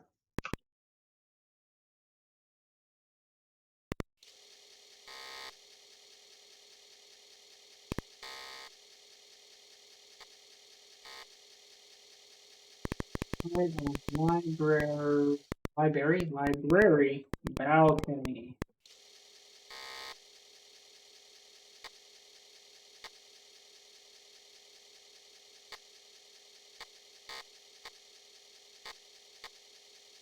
Behind, well, yeah, I tried to look at the hands to see if there were powder burns. I mean, the gun wasn't in her hand; the gun was on the floor, so dropped. The note was written in thin blue ink, which we haven't really seen any writing, any pens around. But it said that that we couldn't. But my attempt to analyze it said that they couldn't. The writing was too shaky to compare with anything they had on file. Let's wait. But I don't know. Maybe we can stop the murder from happening if we actually manage to snag the will ourselves.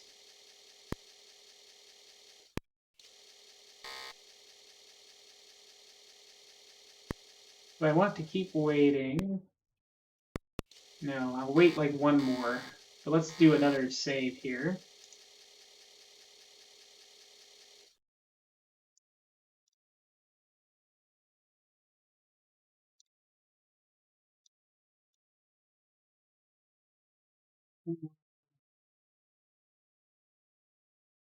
Secret.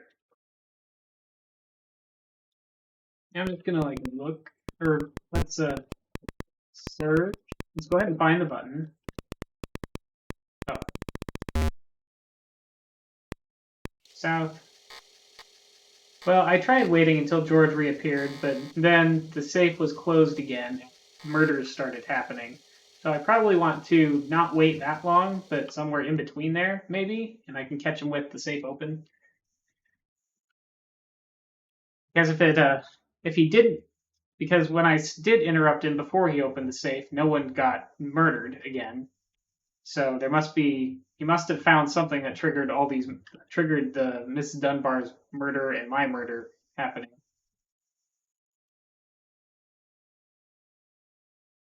If we just leave him to it too long.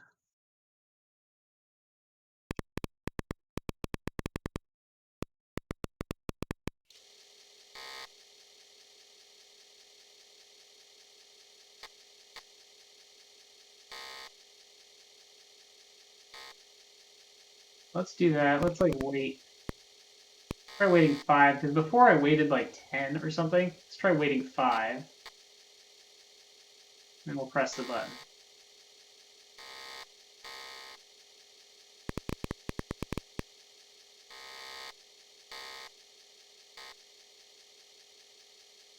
You can see George carefully, well, he's still dialing the combination in.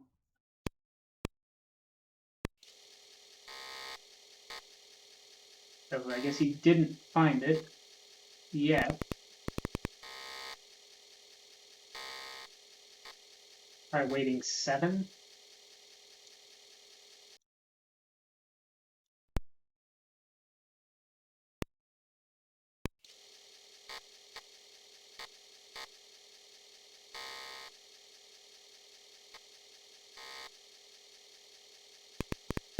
Search bookshelf carefully.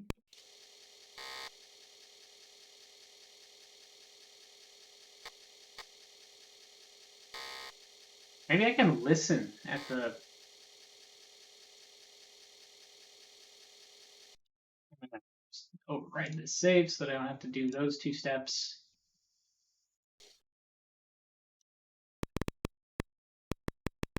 Listen.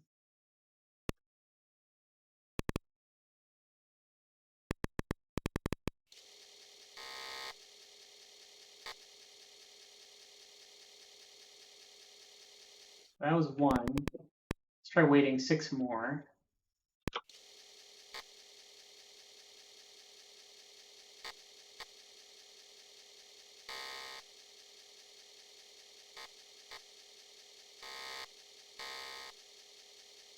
Will be 7.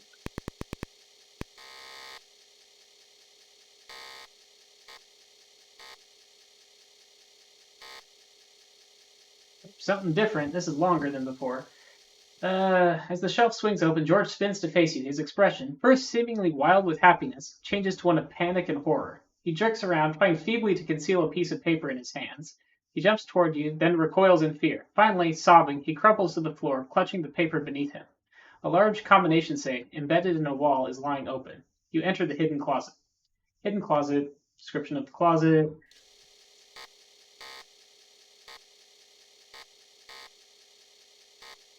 George is here. George is holding a new will. Take will.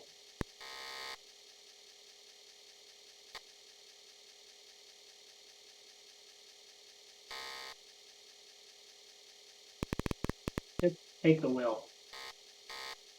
Yeah, I'm holding too many things. Apparently. Take the will. Read will. Finally have the will. This is Mr. Robner's new will, disowning George and giving his entire estate to his wife. Well, okay then.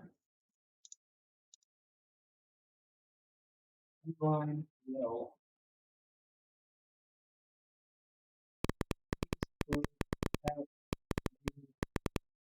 Will. Well, there's proof of a motive. Now what it says.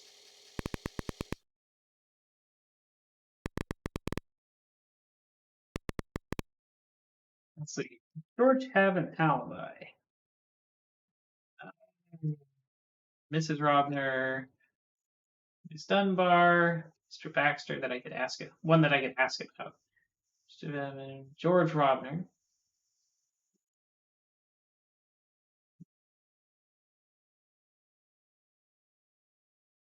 How's gonna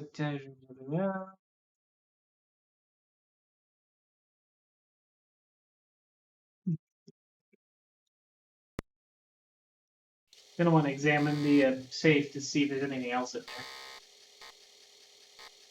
My father killed himself in his nose. Please leave me alone. Well, we know that's not true. Examines.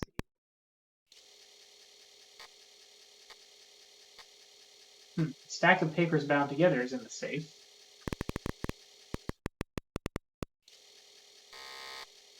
Anything else I can just drop?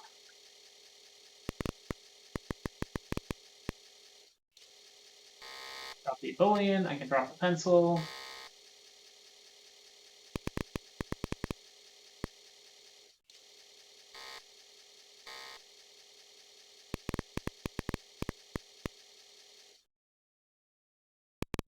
Take port.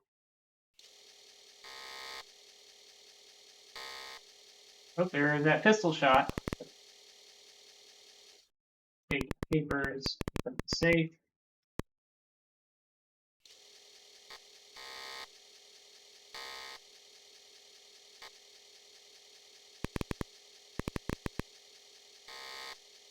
See that knows which papers I want. Leafing through these papers, it becomes obvious that they incriminate Mr. Baxter in wrongdoings regarding the Focus scandal. They document funds which were embezzled by Baxter and tell how the scandal was hushed up. This evidence would be sufficient to convict Mr. Baxter in the Focus case. Okay, well, I can at least arrest Mr. Baxter for that.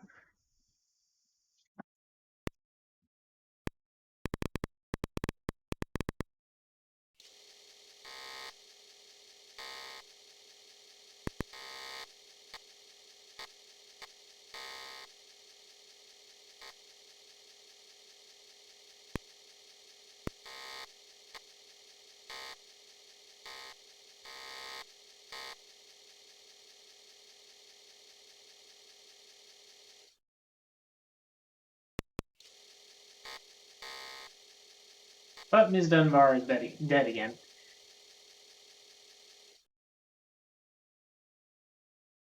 Question is, do we want to try to do something about that?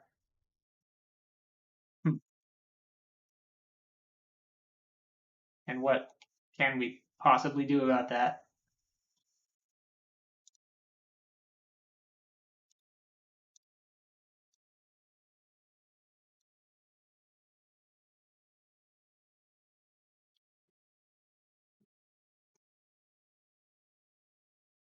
Then there was whatever she did outside too before.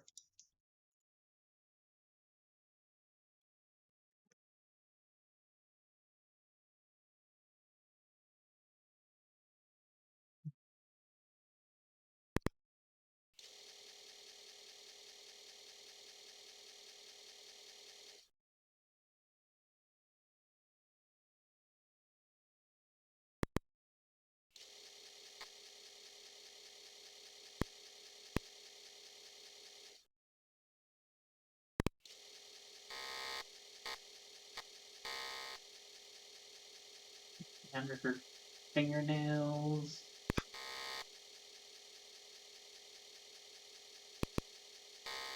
Where did George go to? Did he go to the library again?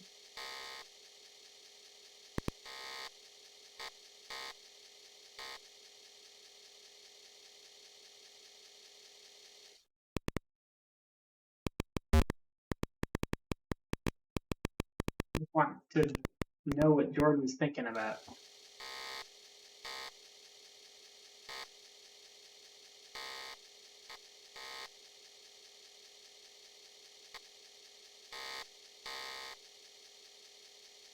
Oh, George, what's George? That's not what I meant. George.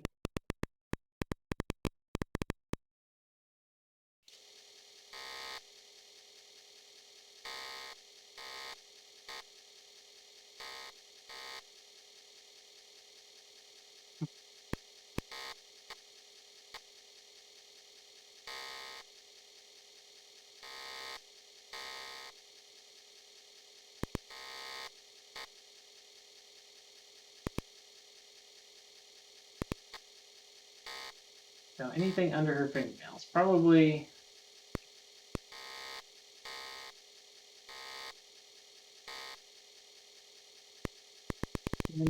Fingernails.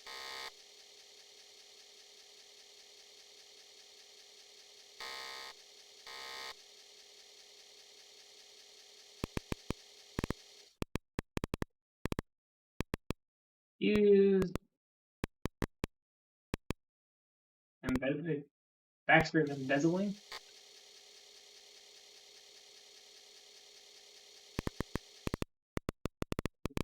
Focus.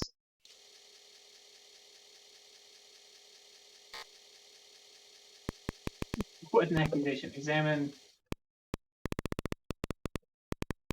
Let me read those papers again.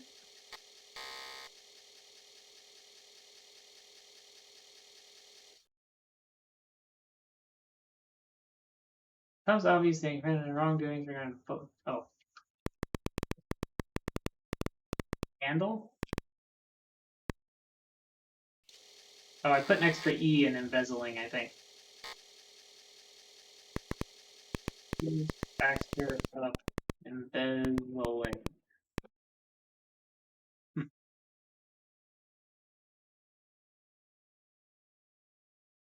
Yeah, I don't specifically have anything that. Well, we can try. Let's try arresting Baxter this time. We can always go through again and try.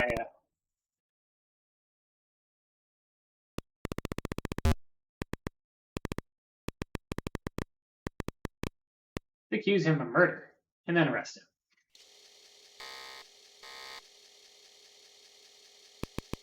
Arrest Baxter.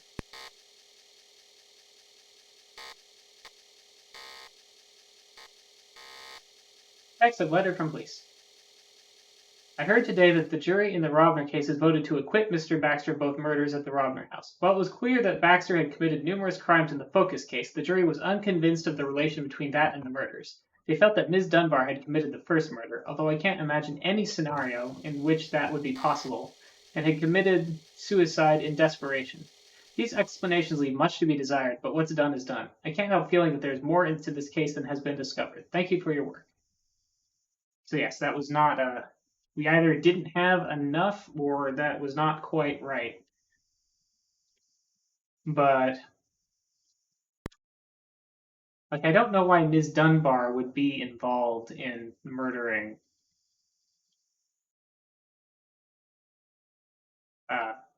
Mr. Robner.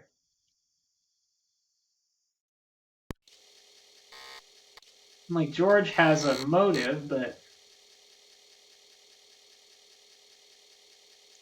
so one thing that really bothers me though is the whole it's like Ms. Dunbar and Mr. Baxter were both, having their conversation in the living room, and then Ms. Dunbar went off to someplace different than she had gone before.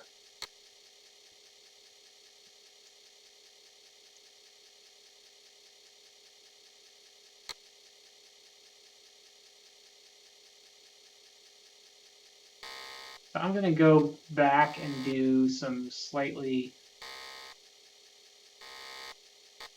I'm going to go back and follow her and show George the thing later instead of showing them both at the same time so that I can follow her and then follow George later.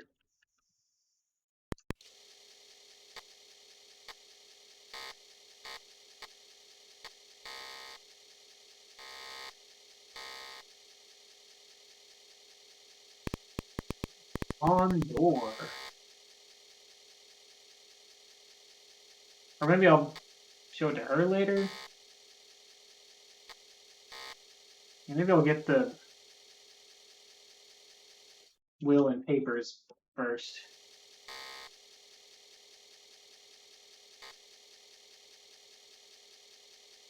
Anyway, first thing to do, I'm going to go up to the library, get the note, or get the calendar, because I need to show that to trigger some of the stuff, and then get the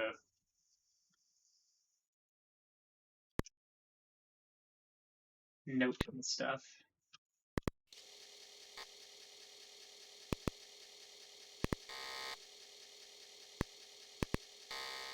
Oh, and a low blow. I think I should maybe get that too.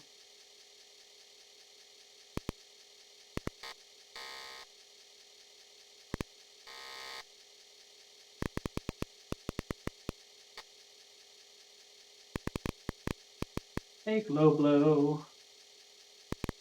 Read low blow. Don't know if that matters, but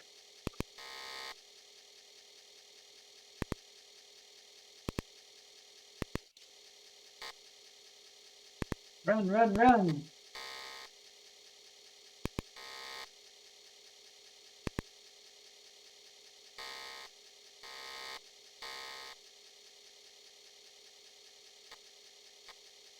So let's try the calendar.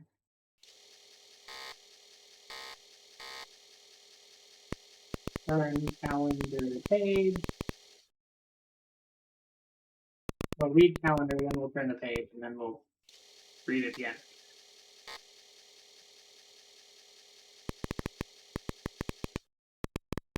Wasn't turn calendar page what I had done before? Calendar page? Or did I do turn? No, that's what I tried first. Then I tried turn calendar, I think, and then it worked. Okay.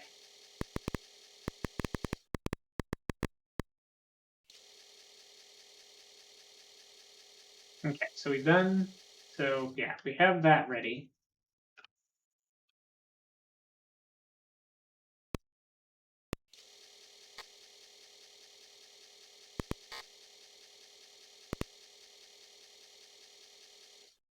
Let's see. Oh yeah, I guess I don't.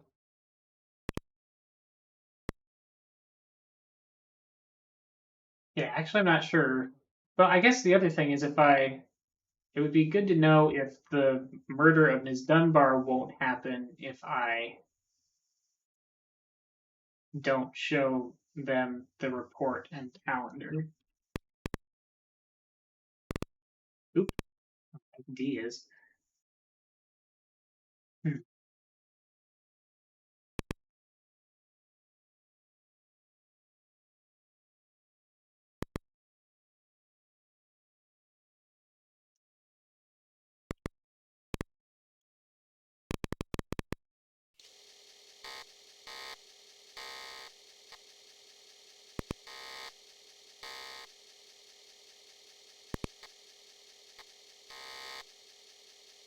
Go get the ladder, and then we'll go wait for all that.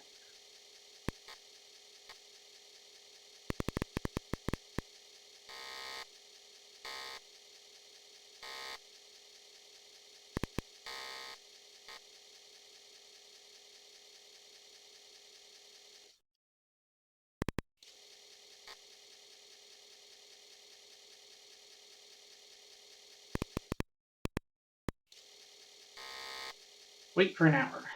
High speed. Oh, right, the phone's ringing, but that seems to be a red herring.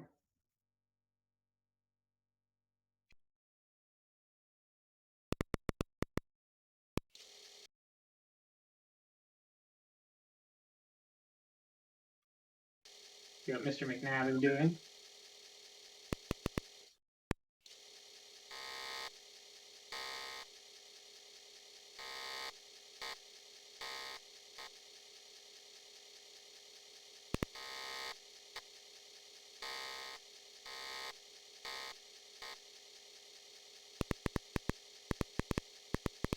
McNabb, what's wrong? I don't think anything's wrong yet, or it'd be saying something about him swearing.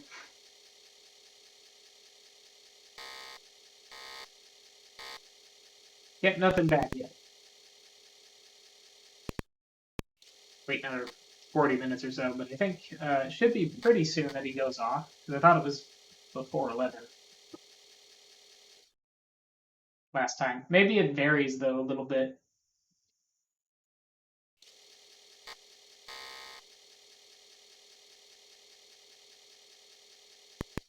Guess I'll head back towards the orchard.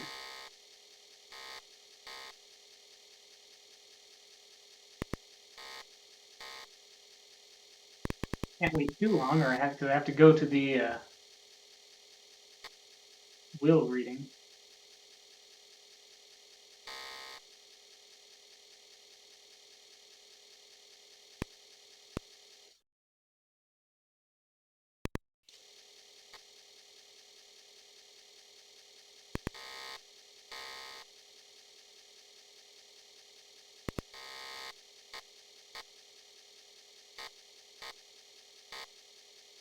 Garden path.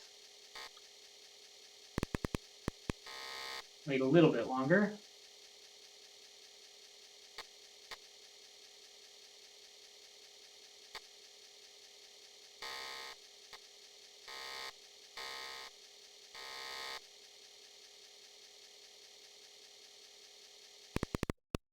Wait a little bit longer.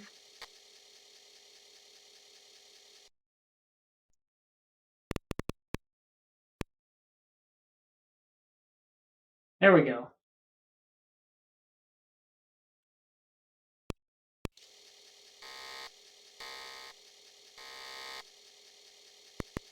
McNabb, show me the holes.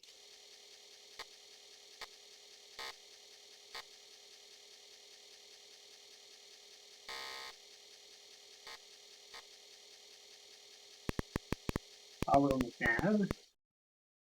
Follow McNabb.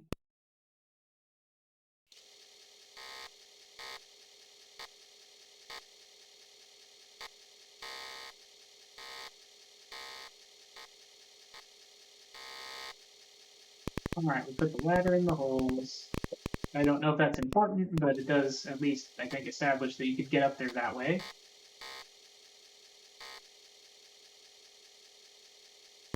Search near holes.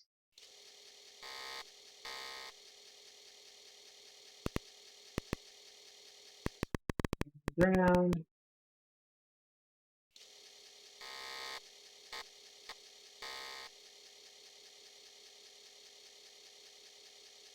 Although everything is coming up roses, you haven't found anything unusual except for a few pieces of a hard substance which fall back to the ground. Huh. I guess that's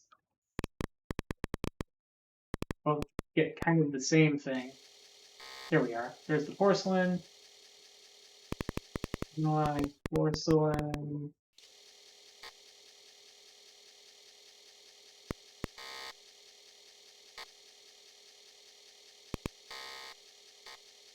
Head back in and do the reading.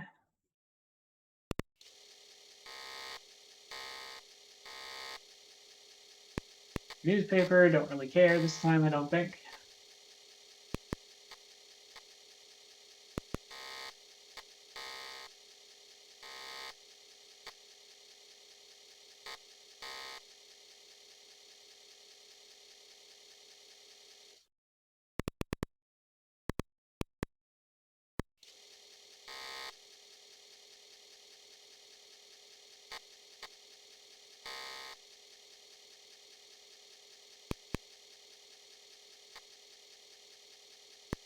And it's Dunbar.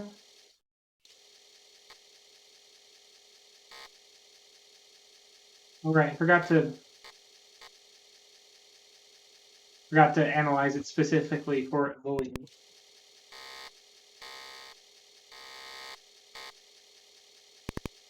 Analyze fragment for lobo.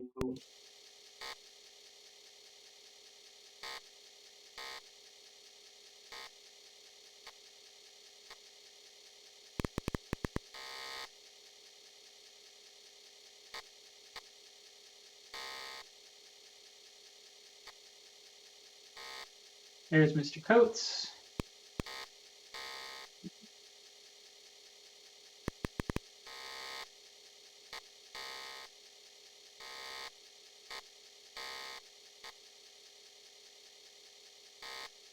Mirrored Mr. Coates a little bit earlier this time.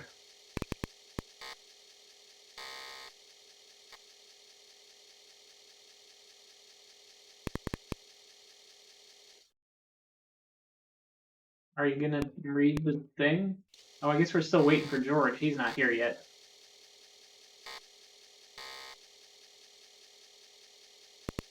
Sounds. Oops, wait. I did it again, wait. Can't blame my keyboard on that. I was actually hitting N both times. There's George. Now we'll probably start.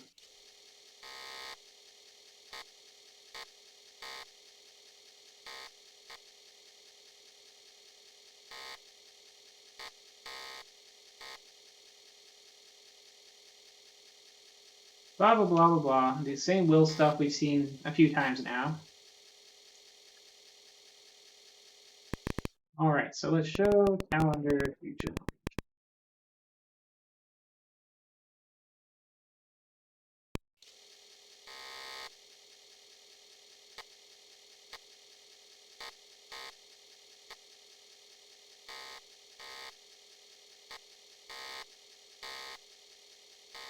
Hit that same thing.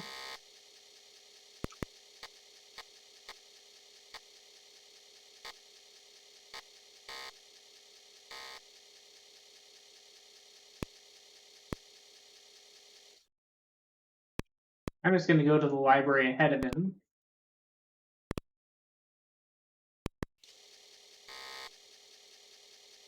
And hide out on the balcony like before, and then wait, and then the extra 7. I don't know why I wanted to open the library door if the library door is still on the floor.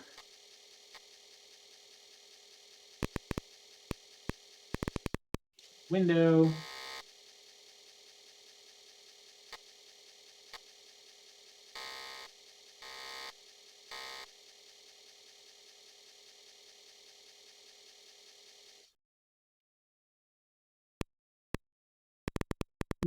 May as well read the report. I don't know if I have to read it again, but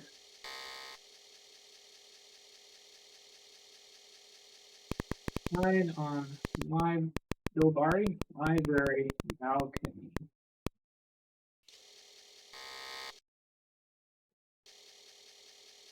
And let's save.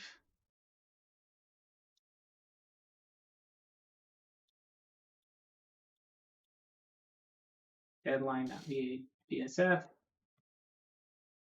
And wait. Wait. He's in the library. He's entered the secret room.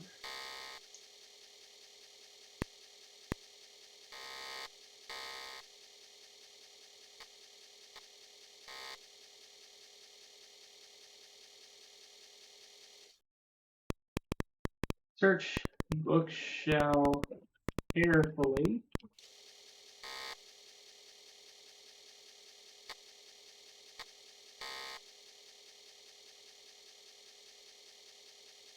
Let's save that.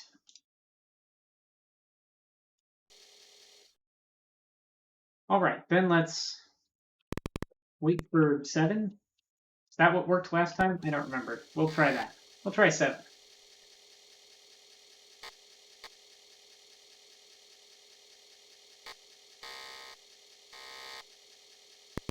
Press the button.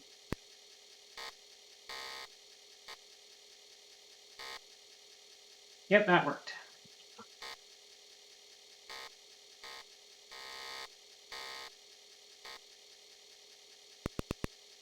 Take Will.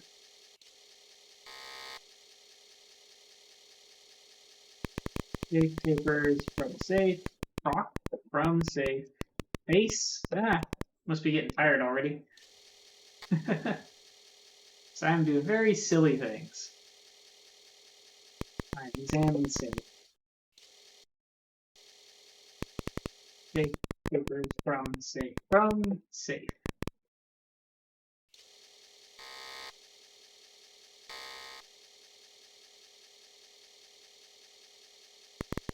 Reading papers.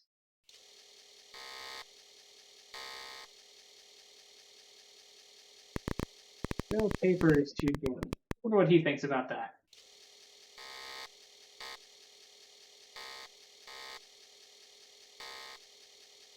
He doesn't care. Maybe he will care about the report.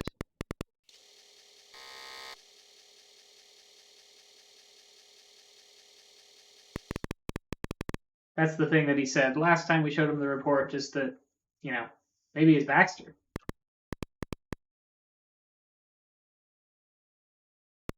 Really seem to be getting impatient.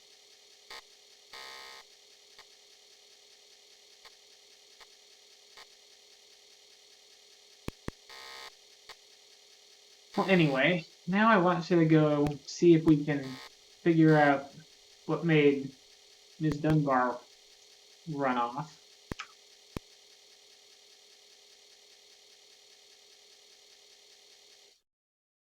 Actually, let's save again.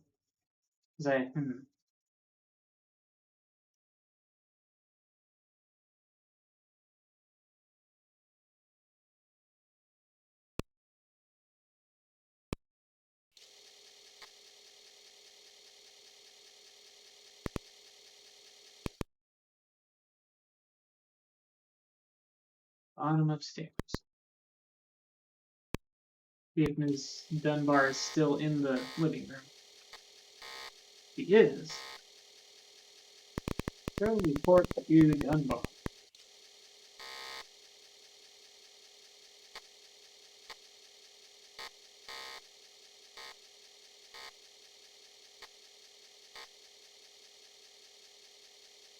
Yep, same thing as before.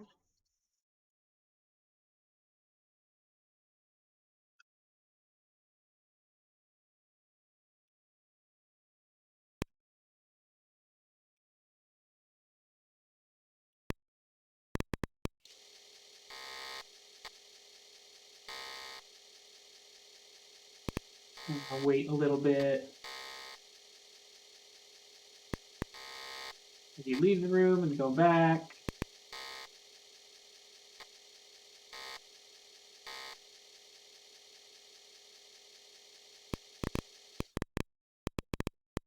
Maybe I need to show the report to Baxter as well.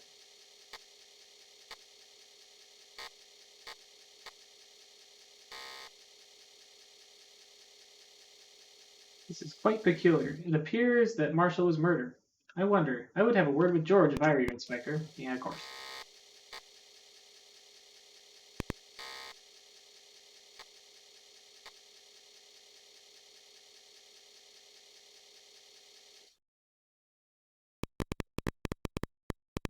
Baxter, I don't think he'll care about the calendar. Not sure I want to show him the papers yet.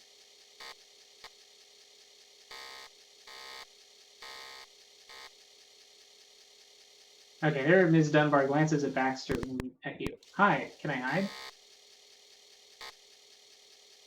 No good hiding place here. Okay. Then I'll just go over here and head back in.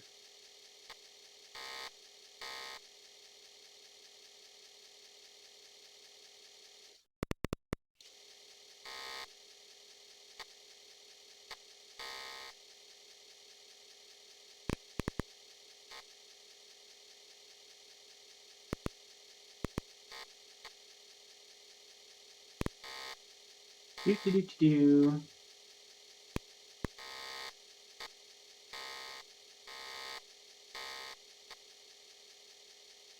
Dunbar spots you and stops. She reaches into her pocket and pulls out a cigarette. As she does so, what appears to be a ticket stub falls out of her pocket and floats to the ground. She checks her pocket again, apparently for a match, but finds none and puts the cigarette back in her pocket.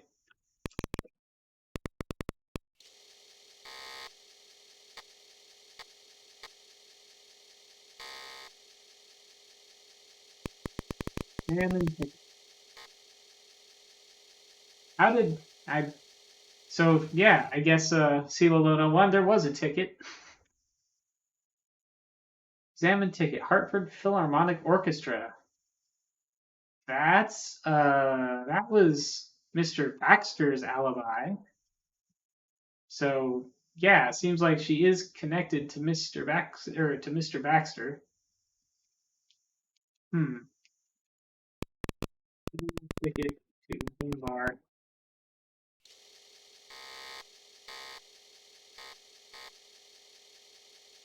Oh, well, I guess I should tell you. You see, Mr. Baxter and we go together to concerts, only occasionally, you understand. We went that night, the night Marshall died. Then he took me home, and that's it. I should have just said something before, but I just didn't think it was important. And, well, I didn't think that the others should know that we were seeing each other socially. Nobody knows anything about it, you know. Please don't say anything.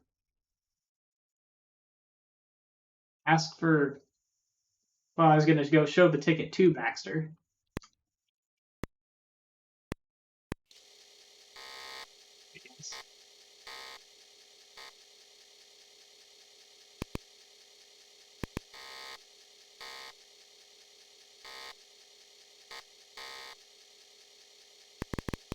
Show ticket to Baxter.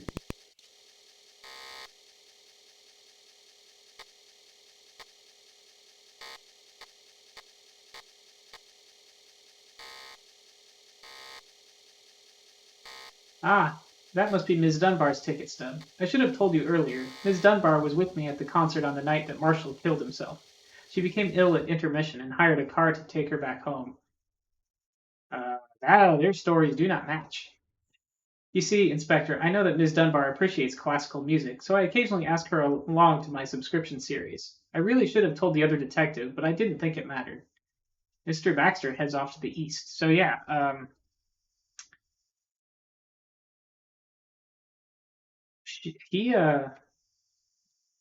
she said that he drove her home.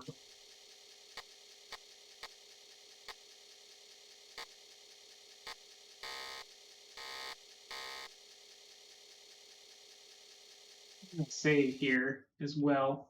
Now I do kind of want to show him papers, maybe, and try resting again. No, you did it.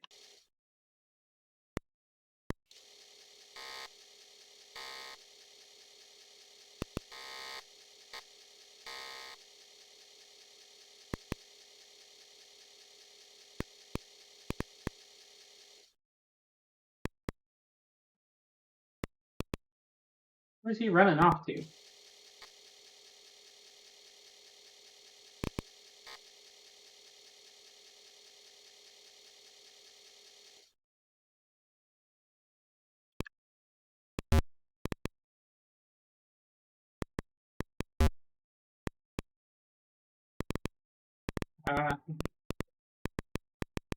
Papers to Baxter.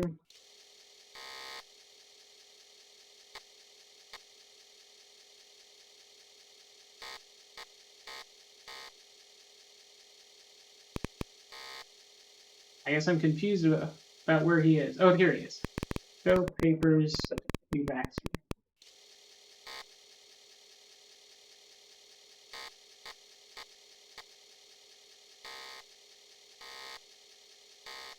He reads slowly and leafs through the pages. I'm afraid I haven't been entirely candid with you. There was some trouble a few years ago with Focus Corp. Because of some, let us say, irresponsible dealings on my part.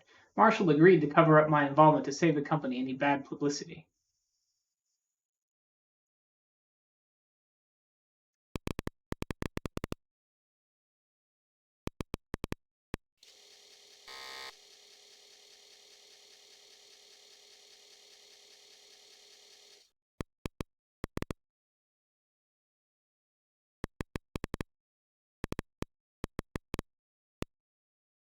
I'll go ahead and accuse him of murder, because why not? Shrugs off my suggestion.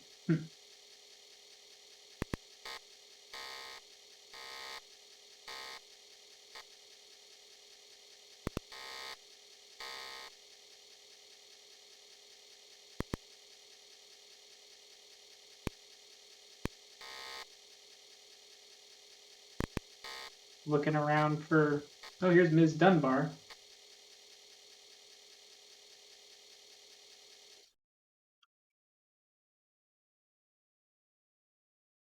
Well, they're both here. May hide.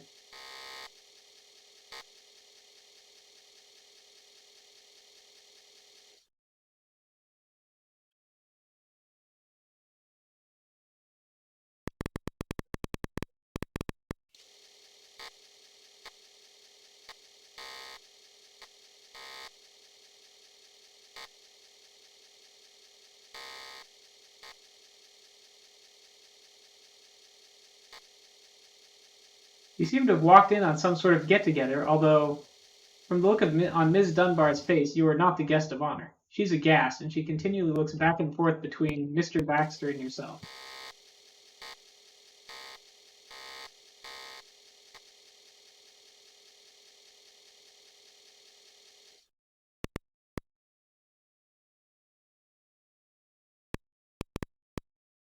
Hmm.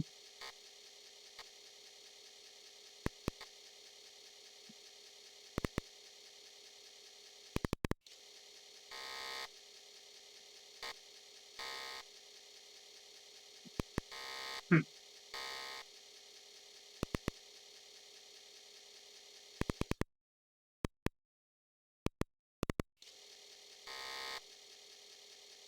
Did I miss my opportunity to arrest them both together?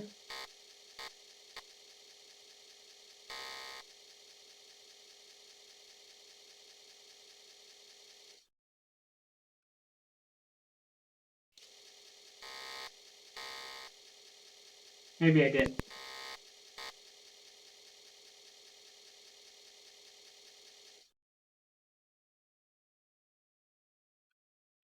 I can always reload that last save state I did. So let's arrest Baxter. I arrest both of them here?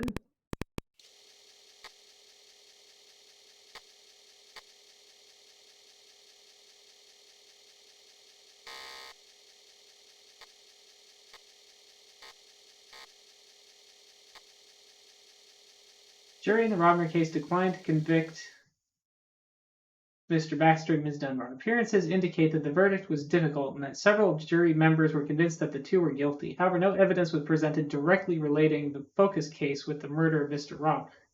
This left the question of the motive unresolved. Wonder if I needed to do the pad thing.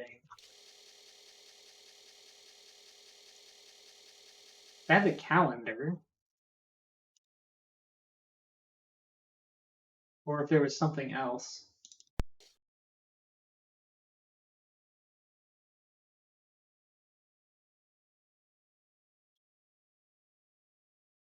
Well, let's go right, check in the pad.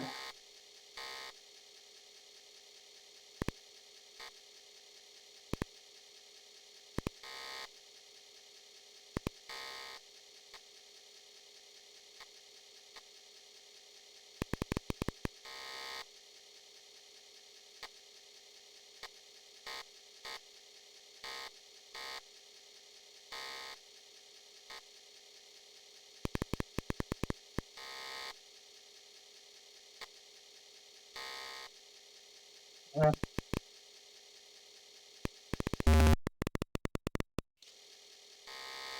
Need that ticket stub. Name pad. With pencil.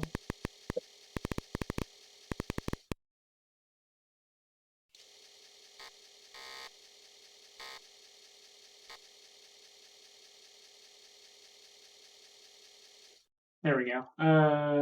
Rock pencil.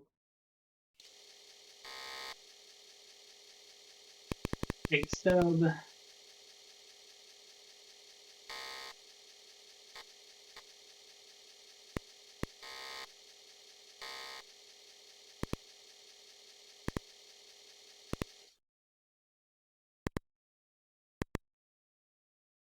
Dunbar is walking past me. They already meet?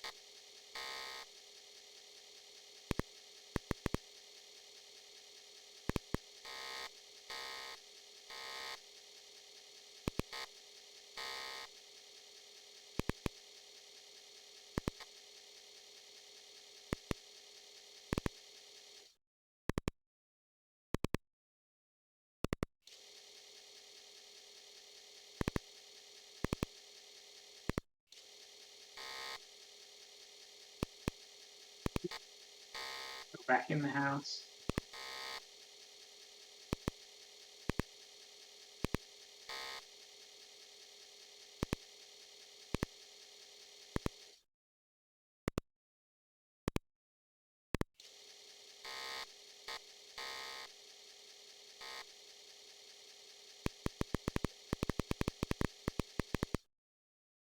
Hope I did all the things I meant to do.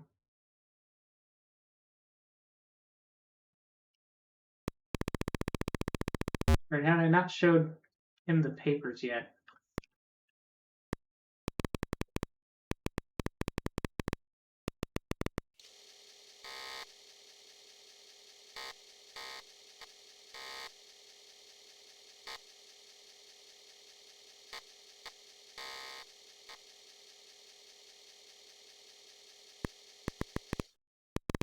Let's try arresting them now that I have the pad.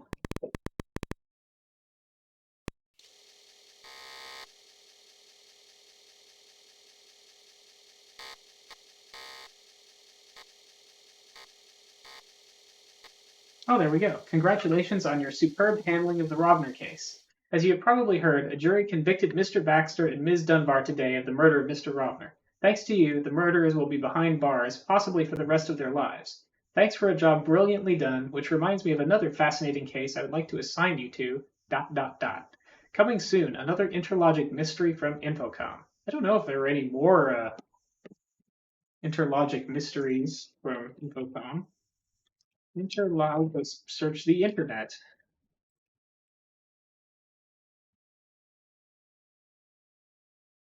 All I'm really seeing is a deadline when I search for interlogic mystery. Witness an interlogic mystery. So maybe there is another one.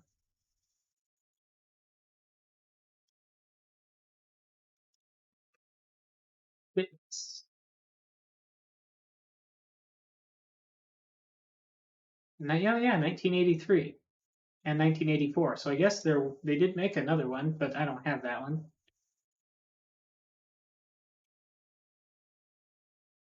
Yeah, Rayburst, yay, we did it.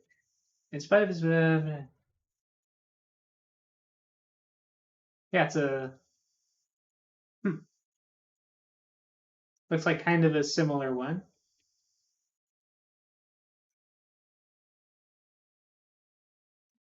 We have a certain amount of time to, and you have to find enough evidence against one or more suspects to convince a jury of their guilt and arrest them. You have solved the case. If you would like, you may see the author's summary of the story. We would advise you to try to come up with your own first. Would you like to see the author's summary? Sure. I think we've pretty much come up with the story of what happened. Mr. Robner's work was his life, as pointed out by a number of the principals. George knew that his father had lost control of the company, and a story in the newspaper indicated that Baxter intended to sell the company to a multinational conglomerate, presumably to advance his career. Baxter admitted to the merger plans, but indicated that Mr. Robner was in complete agreement. This is contrary to what George and Mrs. Robner said. The notepad found in the library was Robner's last desperate attempt to save the company, in which Robner threatened to expose Baxter's involvement in the Focus scandal. Baxter denied getting the note, but it was not in the trash. The papers detailing Baxter's criminality in the scandal were kept locked in a safe in a hidden closet near the library. Only George and Marshall Robner knew the whereabouts of the safe. Baxter planned to murder his partner, aided by the fact that Robner was known to be depressed, even suicidal. He enlisted the help of his lover, Dunbar, one of whose medicines was found to interact fatally with the pills Robner was taking. The relationship of Baxter and Dunbar was kept quiet, although Mrs. Rourke had an inkling of it. After the concert in Hartford, in which both Baxter and Dunbar attended, they returned to the Robner estate. Dunbar placed some low blow in Robner's tea. After Robner died, Baxter used the ladder from the shed to enter the library and exchanged the incriminating cup for a clean one, counting the china in the kitchen. Oh, I could count the china, perhaps. So I kept looking at the. I kept trying to figure out a way to check the china in the kitchen, but I guess count was the thing that I had to do. But yeah, counting the china in the kitchen reveals that a cup is missing. Coming down the ladder, Baxter presumably dropped the cup and inadvertently left one piece on the ground in the rose garden near the ladder holes that McNabb found while tending his roses. Okay, just one more thing I want to do. I want to go in and count the china to see if that's actually a thing.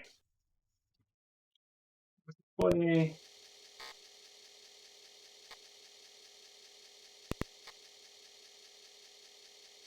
Count.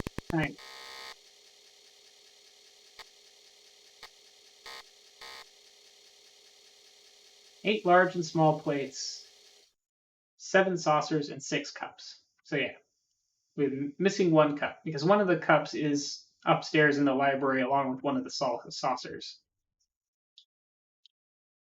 To have a counting. I didn't know I could count the china. That is what I did not know.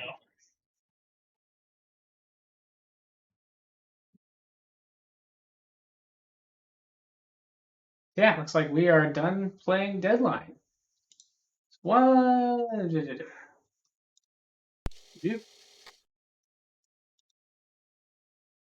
Just as a quick little preview, there's this thing I was going to,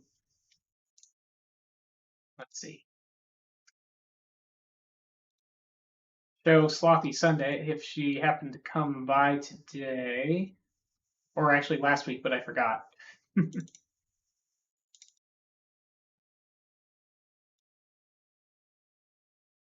Is, oh right, it won't work if I'm,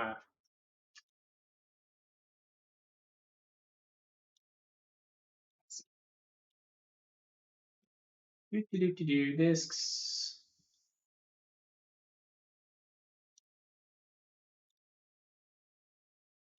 This is just going to be a weird looking thing probably, but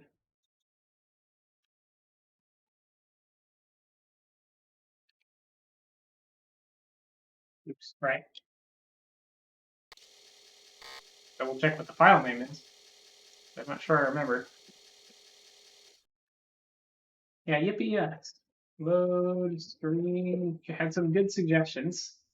I think, especially last week, I think you got us part of the way there.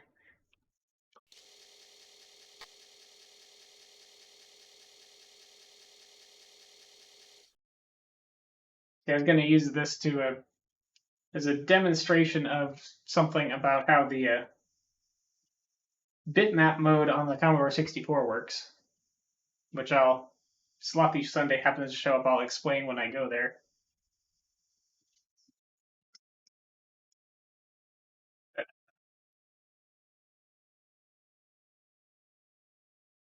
Yeah, so that probably doesn't really make much sense to watch without the context, but just while I had this open, I thought I would turn it back to normal speed. Go ahead and run it. Actually, turn it to faster speed so that it finishes.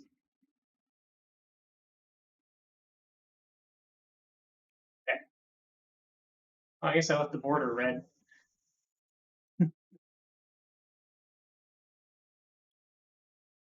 That's a basic program. It's actually writing to the changing the screen, the Vic bank, and changing it to bitmap mode, and then writing the color and then bitmap data. But at some point, I plan on explaining why that's interesting, but not today. I think because it's getting late and I'm getting tired, and probably wouldn't make any sense if I tried to explain it anyway. Let's see. I had a plan for what to do after deadline if we finished it early, but it's not really that early, so I'll probably just end stream here. Next week, I might just play a little bit of like City Skylines or Kerbal Space Program or one of these other things that I was thinking of playing, like Pirates or Cultist Simulator. We'll just go through a couple little short things. Let's save my map, not that this map is very complicated to worry about.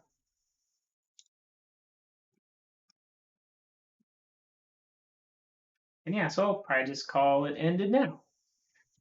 So yeah, good night, and I'll see you on next week's stream, perhaps. You're around and want to watch. Bye.